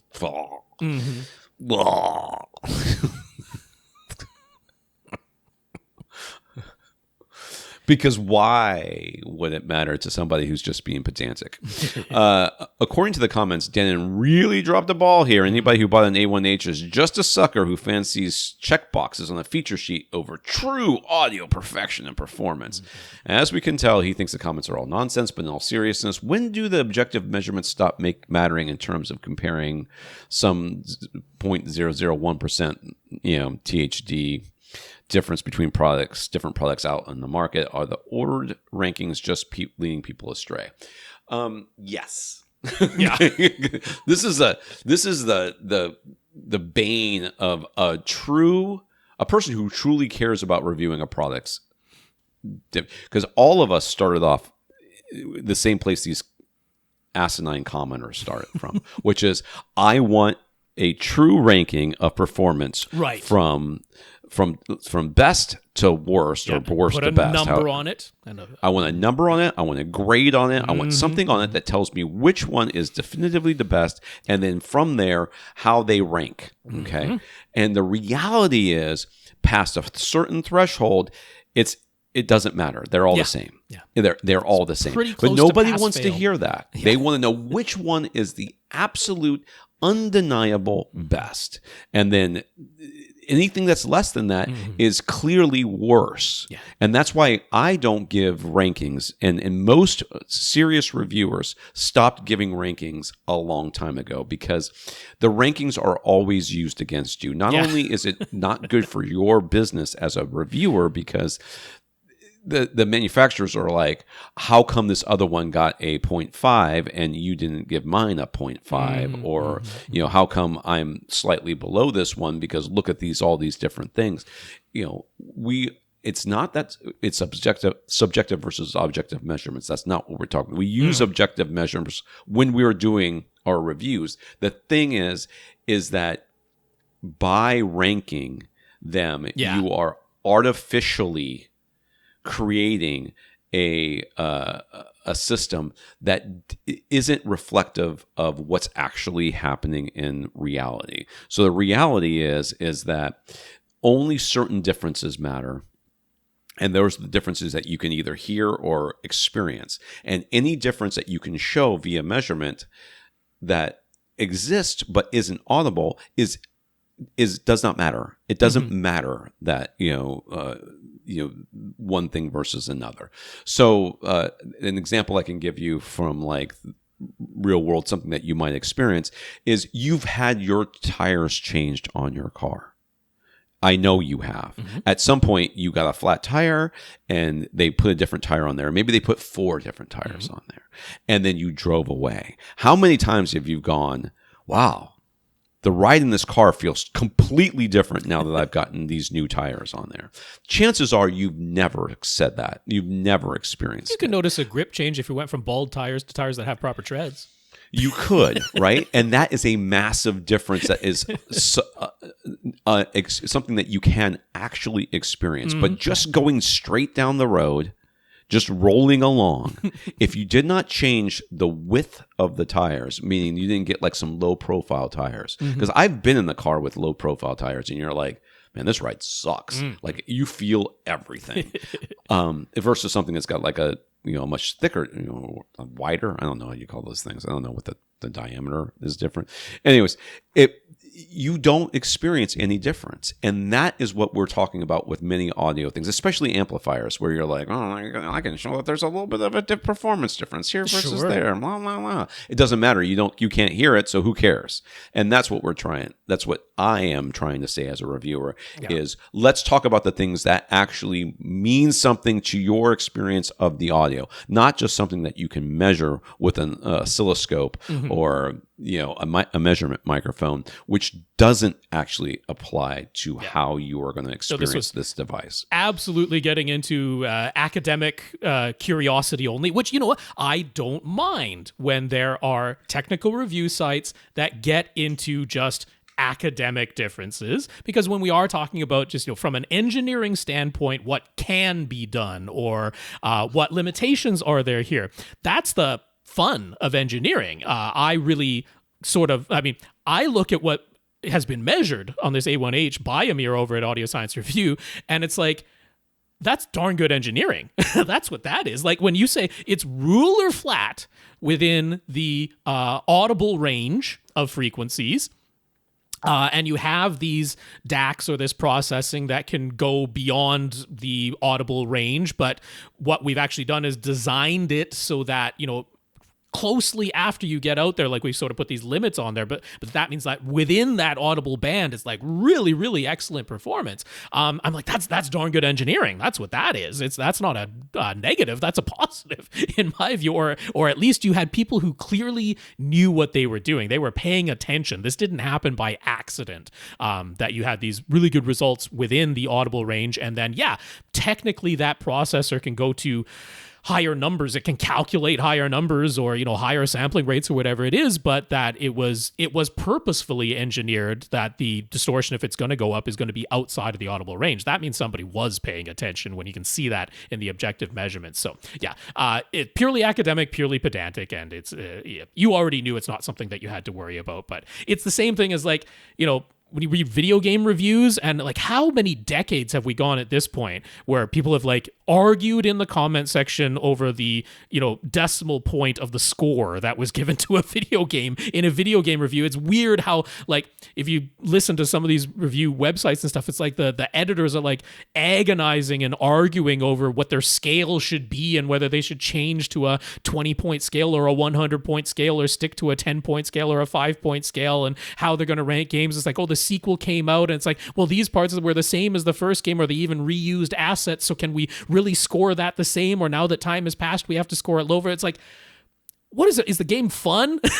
It's just, people get into that type of argument, and my eyes kind of glaze over, and it's purely for pedantics and academic purposes at that point. So Tom had to skip away for a little bit, so I'll carry on to Justin's question. This is continuing that saga of the what we're calling ski lodge, wide open great room installation, where he's used some Sonance in-wall speakers and in-wall subwoofers up at the front, and then these Gallo orb-shaped speakers being used for the surrounds and the overheads in this gigantic open room. So he just wanted to come back with a few last comments, a couple last questions, and carry on from there as just a few last things to tidy up in the ski lodge here. I'm just below the pictures there if you want to start talking from there, Tom. All right. Sorry about that. No problem. I had it's just to say I needed to excuse myself for a second. Gotcha. It was going to get loud in here. The Gallows were really right there, right? Yep. Sorry. The Gallows were really the only speakers could find that met the aesthetic goals of his client, where the budget for the speakers wasn't really the limiting factor at all. But there just weren't a ton of choices once it was decided that the Gallo orb-shaped speakers had the exact looks they were going for, because they want small, because they still think Bose is a thing that they should be buying. Well, it was, I mean, these specifically, like, they were kind of like pendants that hang down from the exposed beams. They're like, that's exactly what we want. You know, it was seen, it was approved. They're like, that's what we want. And, Justin's looking around. He's like, I can't find anything else. Like, it's that criteria. And so it's basically those speakers are nothing. There are, of course, speakers that would sound better in the space, but other than just trying to visually hide the speakers entirely by using in-walls, he hasn't seen much in the industry that tries to match the goals and aesthetics with large room performance. Why is that? He'd be interested to hear more discussion about aesthetic concerns and high-end design, and if we have any thoughts on the matter. So the problem with what you're specifically going for, which is like this pendant light thing, is that physics exist. And in order to have a speaker that creates as much sound as you need it to create, it needs to be quite large. Yeah, that'd be a big old sphere hanging down, which, I mean, you could make look like many light fixtures that are out there. We've got lots of light fixtures that are kind of, large orb spherical type things. So that's not out of the question. These big sphere, with LED light things around it that look like eyeballs hanging from, like, large, gigantic. But these are like chandelier-sized eyeballs. These Gallo ones are like 4.5, 5-inch diameter, and we'd be talking about the ones that are a foot diameter. That's a considerably different visual look if you did that sort of thing for this particular thing. But I mean, I get where he's coming from. He's like, why? Like, basically, why isn't there more aesthetic choice? Like, you are going to see the speakers, but they don't look like just plain black boxes or industrial looking, wedge things that can go up there. It's like, why isn't there more choice available in terms of how these speakers look? Because not everything can be an in-wall installation. If you are going to see it, why isn't there more choice avaavailable out there? That's so here's what I would say to you, and it's not a bad question. No. And the answer is because there's nobody wants it but you. I mean, and I don't mean that in a bad way or an insulting way. It's just that there's not enough call for it for anybody to design something like and this. And I'm imagining it's like once you get into that, then you are totally into aesthetic taste.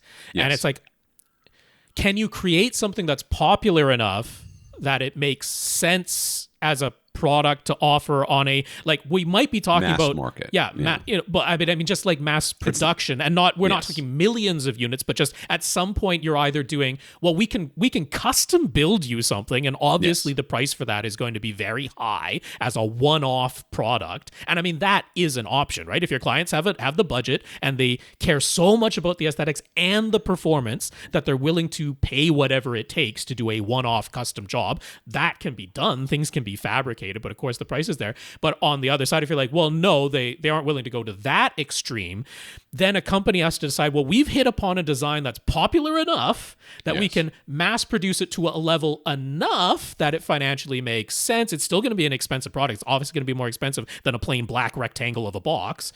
It's clearly going to be more than that. So yeah, I mean, we've got companies out there like Sonos Faber and stuff. What's the other famous one that Bang & Olufsen? Yes. Right. That are not doing just plain black boxes. But even there, very often it's kind of a love it or hate it. Right. Some people are like, ooh, I really dig that design. And a lot of people are like, that ain't going in my room. So it's the ones really that look like the ashtrays outside the gas stations that crack me up. I mean, I've heard them in person. They sound fine. Yeah. They sound very good. But at the same time, you're like, orb-shaped speakers, there are definitely other companies making orb-shaped speakers. But like we say, to get to the performance level you would need in this size of room, they are going to be big old spheres. There's no physical way around it. So, again, with your, I believe, and I'm not saying this as an insulting way, but with your lack of knowledge about the industry and acoustics and everything else that was going on here, you would not have thought outside of the box enough. You're looking for a product that that fits your need. But what you should have been doing is saying, "Ugh, there's not going to be anything like this out here because this is crazy. Nobody has a room like this, and nobody's trying to do what I'm trying to do." Surprising number of people do have rooms like this, which is probably why he's like, he's probably thinking, I've got other places. Maybe it's not exactly this, but large open spaces where there is no great place to hide the speakers or do it in wall, and it's like, what? There got to be something. What else can I put in here? So what you should have done with this is you should have said, okay, I know, and again, I don't blame you for not doing this because how could you? What are my performance needs? Yeah. What are the aesthetic needs of my client, and how can I get these two things to line up? And if you had said, hey, just pick out some speakers, like here's a whole bunch of different types of speakers. Pick out the kind of speakers, the look that you're going for in your room. These are not going to be them, but these, what could that we have can done? be tough though, because sometimes people get their heart set on something. That's true, but at the same time, you have to go someplace. So you're like, what kind of speakers do you want? And then they say, oh, we'd love to have these round things hanging from the ceiling. You're like, okay, we're going to get we're going to get a box, a person, a carpenter to take an in-wall speaker. Yeah. I'm going to give, the in-wall speaker is going to have basically a specification that says, the amount of space behind the speaker should be X, this volume. And then you're going to give that to the carpenter and say, here's the speaker. This is how much of a volume it needs behind it. Make it into something that hangs from the ceiling, yeah. In an orbish performance-wise, like you almost need to be able to do a demonstration, like here's a speaker of the size that you've described that you want, and actually be able to demonstrate, like here's how it sounds in this room, and then here's a speaker that has the performance level that I recommend. It's not going to look like the other speaker, but it's going to be bigger. But here's the performance level, and let them hear it and be like, well, a compromise has to be made here. Something's got to give. And if you're like, well, what, the one that I like the looks of sounds good enough, then that's their decision. But at least now they're informed, and you're not making that decision for them. I don't know how you could do that, though. I know. Honestly, that's I don't know how you could do that. That means keeping an inventory of some options, which is overhead cost for you. And it's tough. It's tough. Especially since the clients are never going to, no matter how you would do it. Like, let's just say, like what Rob's saying is like, okay, because you're not going to be in the room is being built, or maybe the room exists or whatever. It's going to be very hard to demo two different things. Not only that, you need to have like the physical representation of what it is that you're like. Here's the speaker that you asked for, which is this one right here, which I had to buy and now I own, and I can't give it back because I own it now. And I'm going to hang it from the ceiling way over there, and you're going to hear it. I'm like, that's as loud as it gets. It doesn't get any louder than that. Well, with that. All right, well, here's this other speaker, and it's not going to look like this. It's going to, we can make it look like the other one, but it's going to be bigger. Well, how much bigger? Well, it's going to be this much bigger. And I'm like, I don't know what that feels like in the room. So now you've got to build a model of it. You got practically have to build a speaker to make it happen.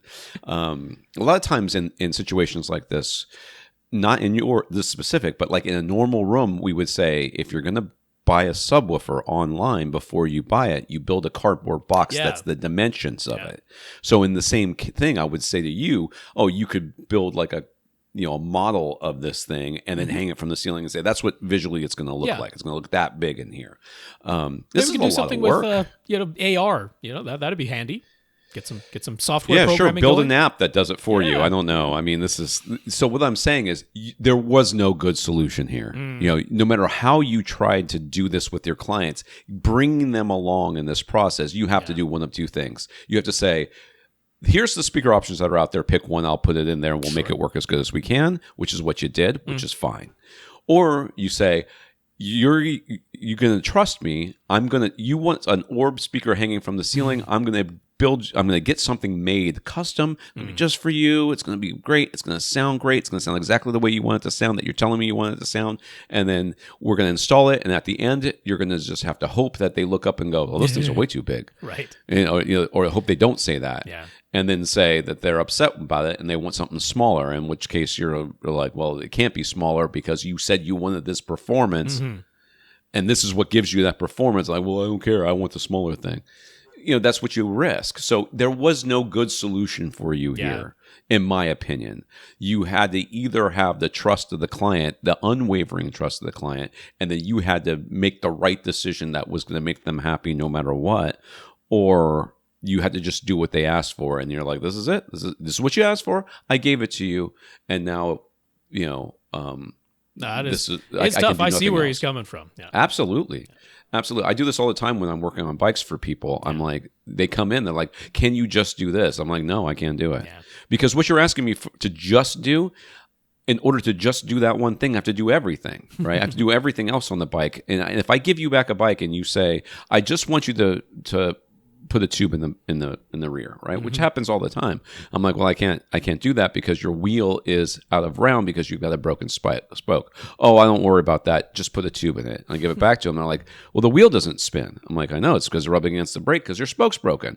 Well, it wasn't like that before. You see what I'm saying? No matter what you do, you have to do. At some point, you have to do the whole thing. Yeah. And for clients like this, you have to take them along for the ride and get their buy-in the entire way. And it's almost impossible for you to do that without being able to do what Rob said, which is to demo it for them. Yeah. And even really then, tough.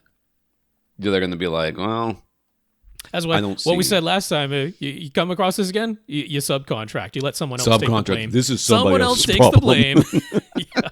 This is why I totally believe that.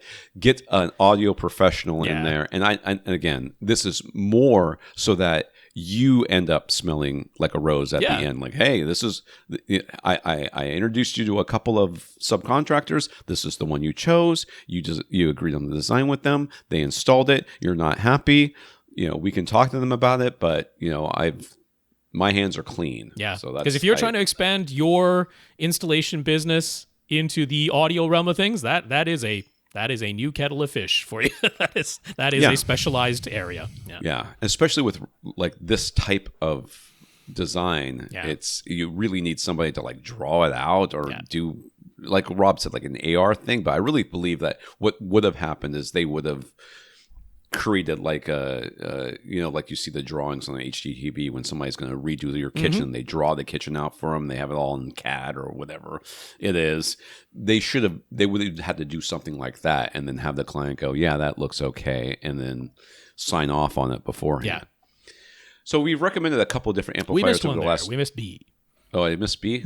Oh, is he understanding us correctly that the two different sets of speakers, the Sonos in-walls and the Gallo orb-shaped speakers, are kind of fighting each other, with the Gallos holding back the Sonos front speakers and subs? No, not really. No, that in this instance, the room is holding everything back. Yeah, in this instance, that's not what's going on here. We're saying all of the speakers in this room, the Sonos speakers and the Gallo speakers, they are all insufficient to get the playback levels that you're wanting without any risk of distortion or damage to them. All of those speakers would ideally be replaced with a different model of speaker in there. Yes, the Gallos are more limited than the 8-inch Sonos in-wall speakers. They are the more limited of the two, but none of the speakers are sufficient. So it's not that if you replaced the Sonos speakers with more Gallo speakers that somehow this would work better. It's not that. Yeah. Yeah, I can see where you're coming from because we're saying 60 watts for the Gallos. Right. 140 or whatever it was for the Sonos. Yeah. But that's not really the issue here. The issue is that none of these speakers are going to be able to do what you want them to do. Is a glass of water or a jug of water enough to fill a swimming pool? And if I had more glasses of water instead of jugs, would that be better? It's like, no, they're all insufficient to fill the swimming pool. Like, I want to do it in 3 or fewer trips. You're like, how big is that jug?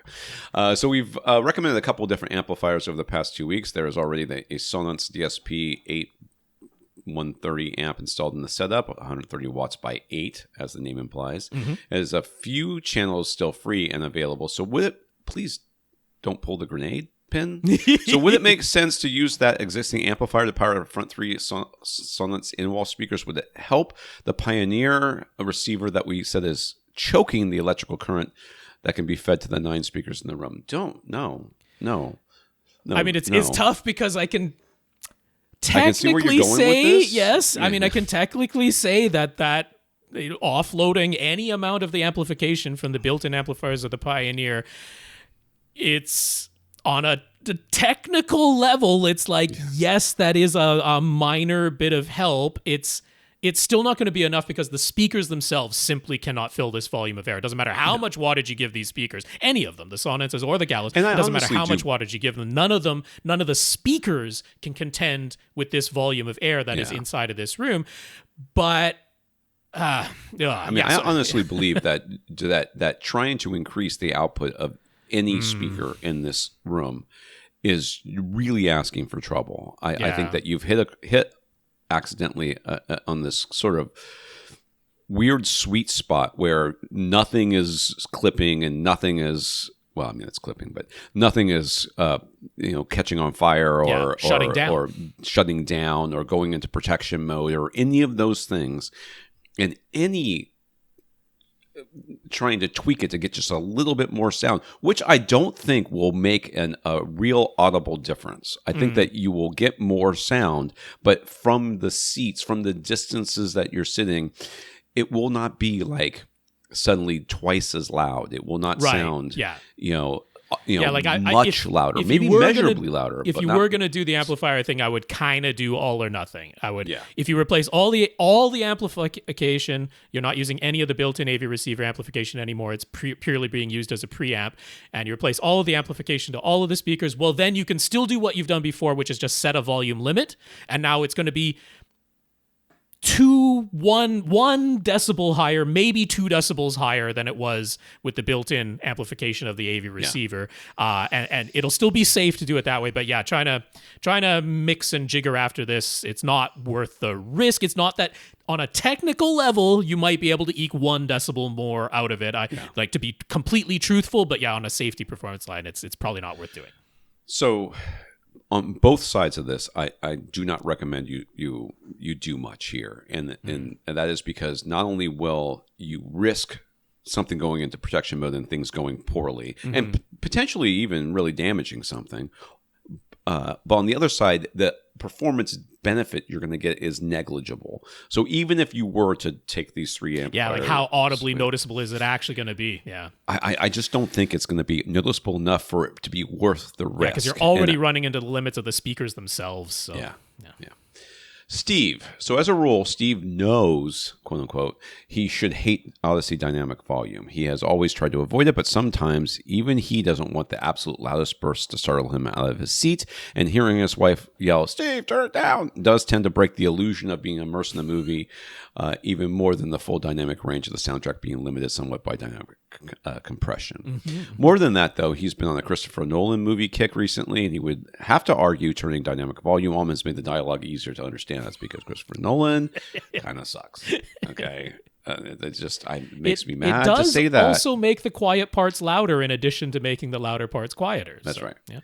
So is he crazy? Can he really feel okay enjoying movies with dynamic volume engaged? For those of you that don't have this knowledge on the tip of your tongue, on the top of your brain, or whatever you want to call it, dynamic volume, Odyssey dynamic volume, and most of these dynamic range compression things, what they do is they just basically equalize the volume across loud and soft parts. So it makes the louder parts less loud and the softer parts more loud, so that everything's kind of the same volume. Compresses the dynamic range. Is this bad?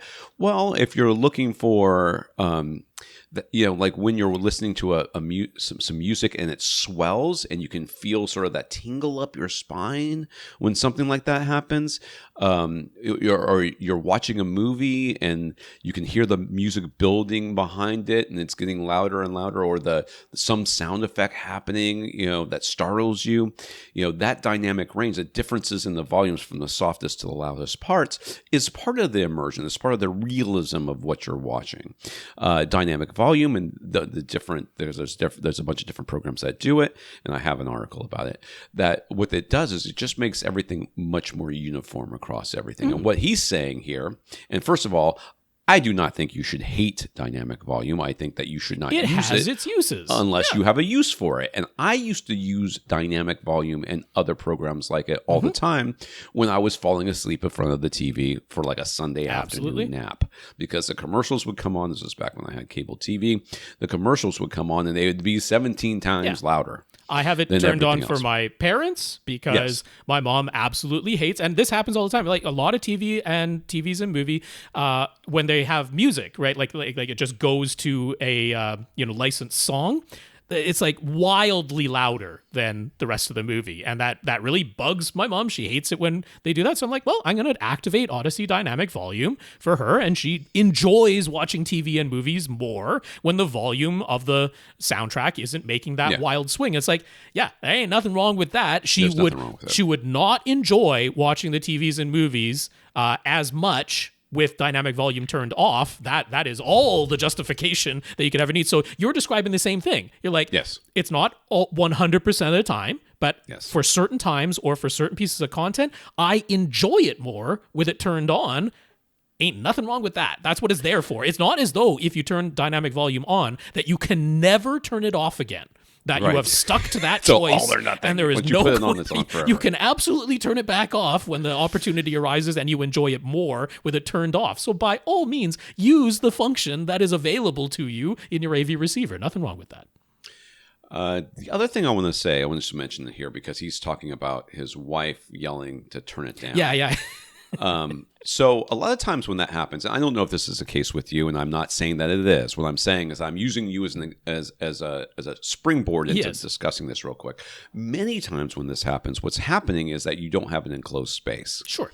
And you have your subwoofers are basically, when you calibrated them, you're trying to get that pressurization at your seat, or the proper amount of bass that you're supposed to be hearing at your seat. And if your room is not enclosed, many times there are other areas of your house that are getting way more bass than you're getting at your seat. So if your wife is in the kitchen or in the other part of the house and she's yelling, or not just have to be your wife, anybody's like, oh my God, it's so loud back here.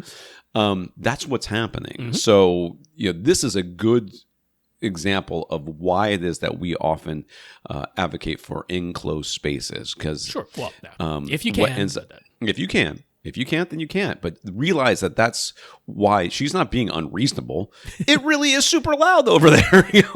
The bass. I've been in places where you're like, you walk down the hall away from the theater area, and you're like, oh my God. Yeah, it is. If dynamic volume is fixing that aspect of things, then that is more enjoyable too. So yes, absolutely. Use it when called for. Right. Mark recently upgraded from an LG CX OLED to a G4 OLED. The G4 has a few additional setting options that were not present in the CX. First, he asks, what is expression enhancer? That's when it makes smiles wider and frowns deeper. Well, it's not quite that, but it is part of the AI thing. It is part of we fed a gazillion images into our machine learning model, and it decided that here are ways that we can slightly tweak common images to enhance things. It's not just edge sharpening like we used to have. It is more sophisticated than that, but it is also not worlds apart from edge enhancement in that it is not pixel for pixel what the original signal said to do anymore. And it is, basing it all off of machine learning, a gigantic database that continues to grow as part of your firmware updates. They are also updating what these expression enhancer does as they feed it more and more images, and it supposedly gets better and better at subtly, the strands of hair in somebody's beard, turn it off. Second, he asked, can we explain the dynamic tone mapping setting and whether it should be turned on or off? Because there's conflicting recommendations online. He isn't sure what is the best. He's got a G4 OLED. Yep. I don't think that he needs it, does he? That depends a little bit on your viewing environment as well. Because if you're in a dim to downright dark viewing environment and you want the most accurate image when you're watching high dynamic range, then dynamic tone mapping in that setting would be turned off, because the G4 OLED is capable of showing nit for nit exactly what your HDR signal asked for, all the way up to, we're about 1,500 nits these days. And there's not that many pieces of content that are really doing a lot above 1,000 nits. And even if they are, it's not as though having dynamic tone mapping turned off means there is zero tone mapping going on. If it is something that used 4,000 nits or 10,000 nits, with dynamic tone mapping turned off, the OLED will still tone map something that was 3,000, 4,000, 5,000 nits to try and retain that detail. The regular tone mapping based off of the static metadata. The dynamic, so first of all, if it's Dolby Vision, this setting does nothing. It's not available in the Dolby Vision mode. This is only for HDR10 with its static metadata. So the dynamic tone mapping is LG's own approach saying, okay, we've got HDR10, we've got static metadata, but we're going to analyze the image on a frame-by-frame basis ourselves. And if there's something in this HDR signal that exceeds what our display can actually show, then we're going to tone map it, but now on a frame-by-frame basis instead of just based on the static metadata that told us the brightest pixel in this movie is 4,000 nits, but maybe that happens once for a billionth of a second, and who really cares? This is frame-by-frame doing that. But the other thing that dynamic tone mapping does in LG's case is they do brighten the shadows a bit. So my personal taste is, if I'm in a fairly brightly lit room, I really prefer the look of HDR10 programming with LG's dynamic tone mapping turned on, simply because it makes things that are just above black much more easy to see in a brightly lit room. In a completely dark room, I probably want dynamic tone mapping off at this point, because I can see that just above black detail, once my eyes adjust to the dimly lit surroundings of the room.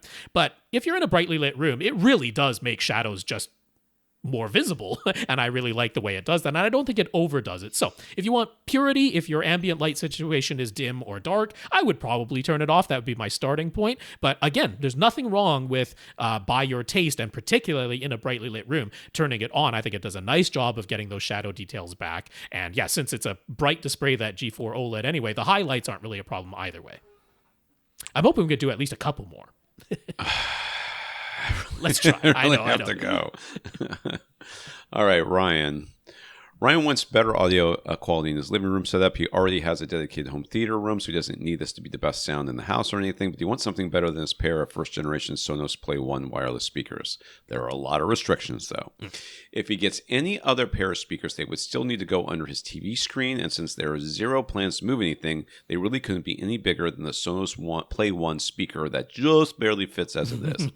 To be honest, a soundbar form factor would be preferred, but he wants to be able to plug a 4K 60 HDMI source into the soundbar and pass that signal onto the TV.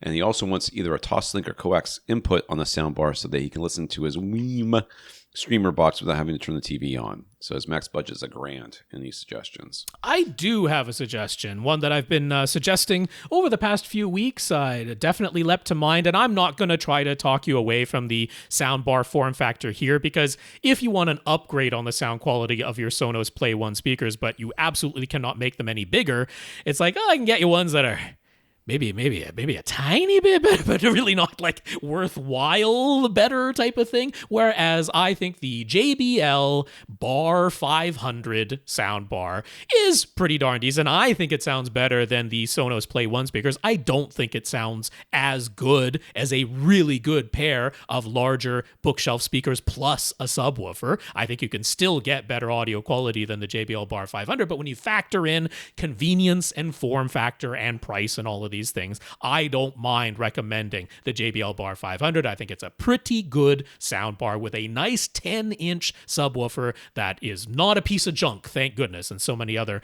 subs that come with soundbars are pieces of junk, and this one is not.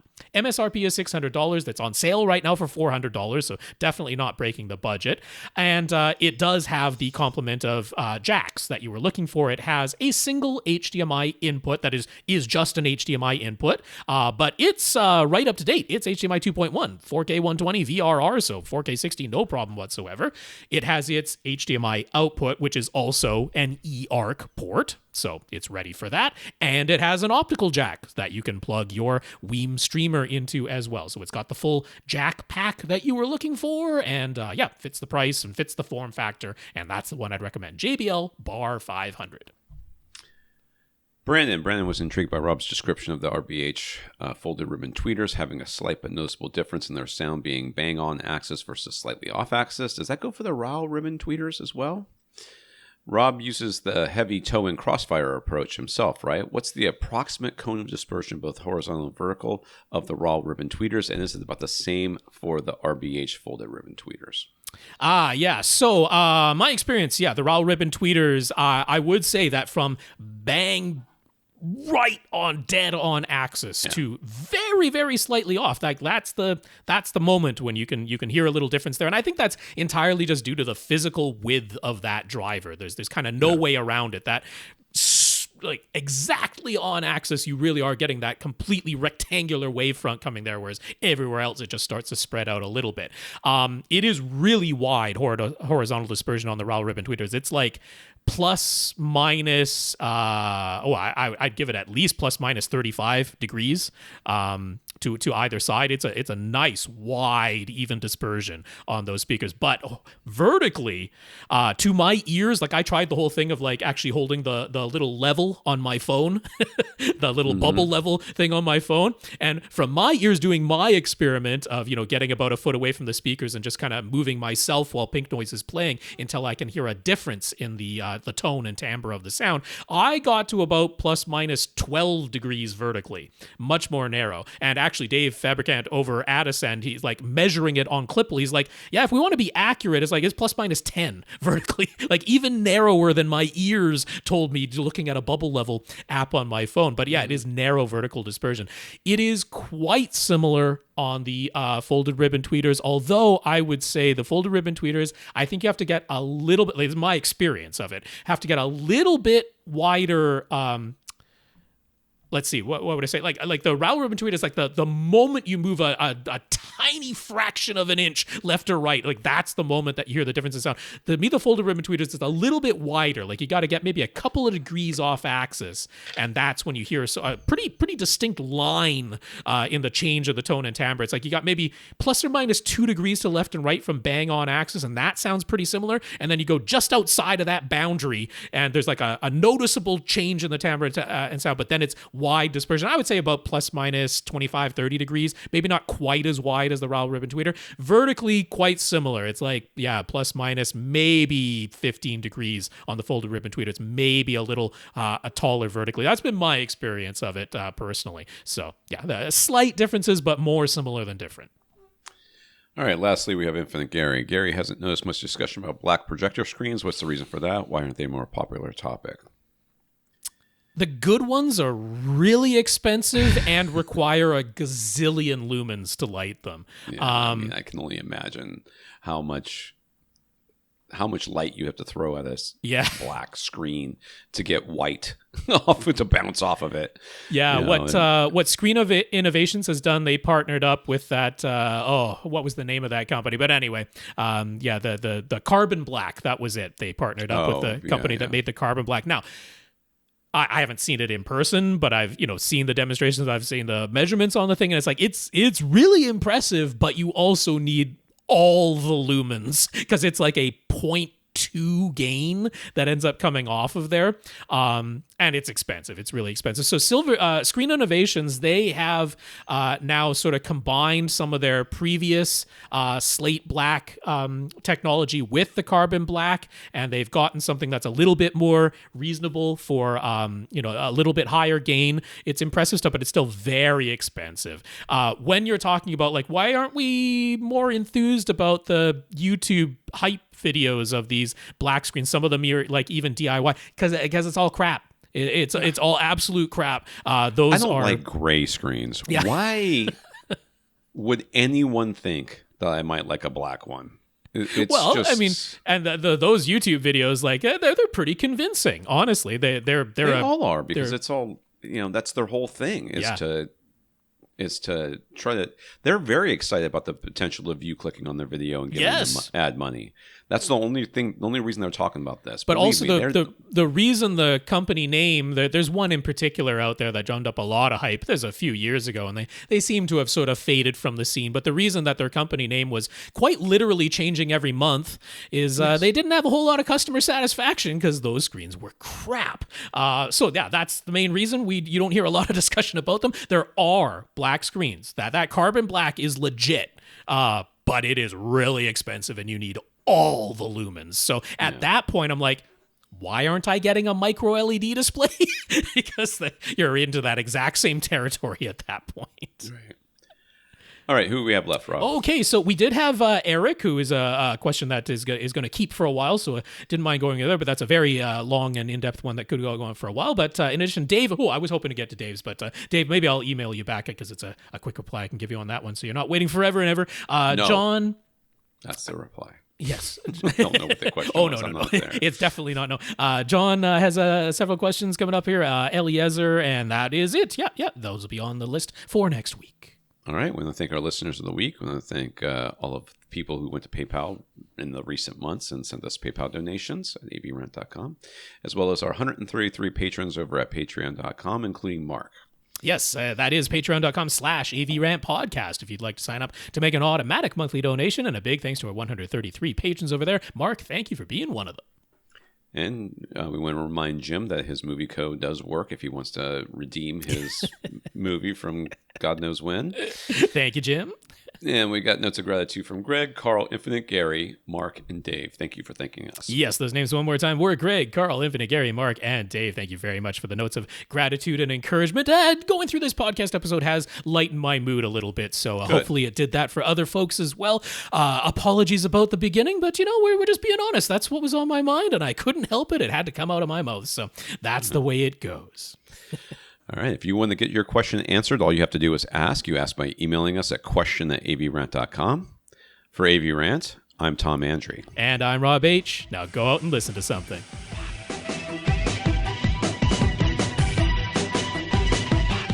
Want your question answered? Send it to question@avrant.com.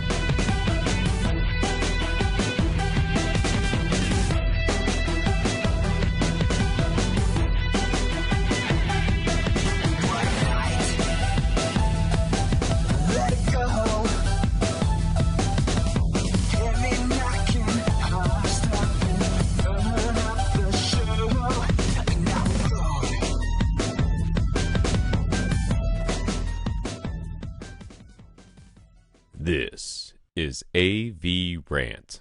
Now go out and listen to something.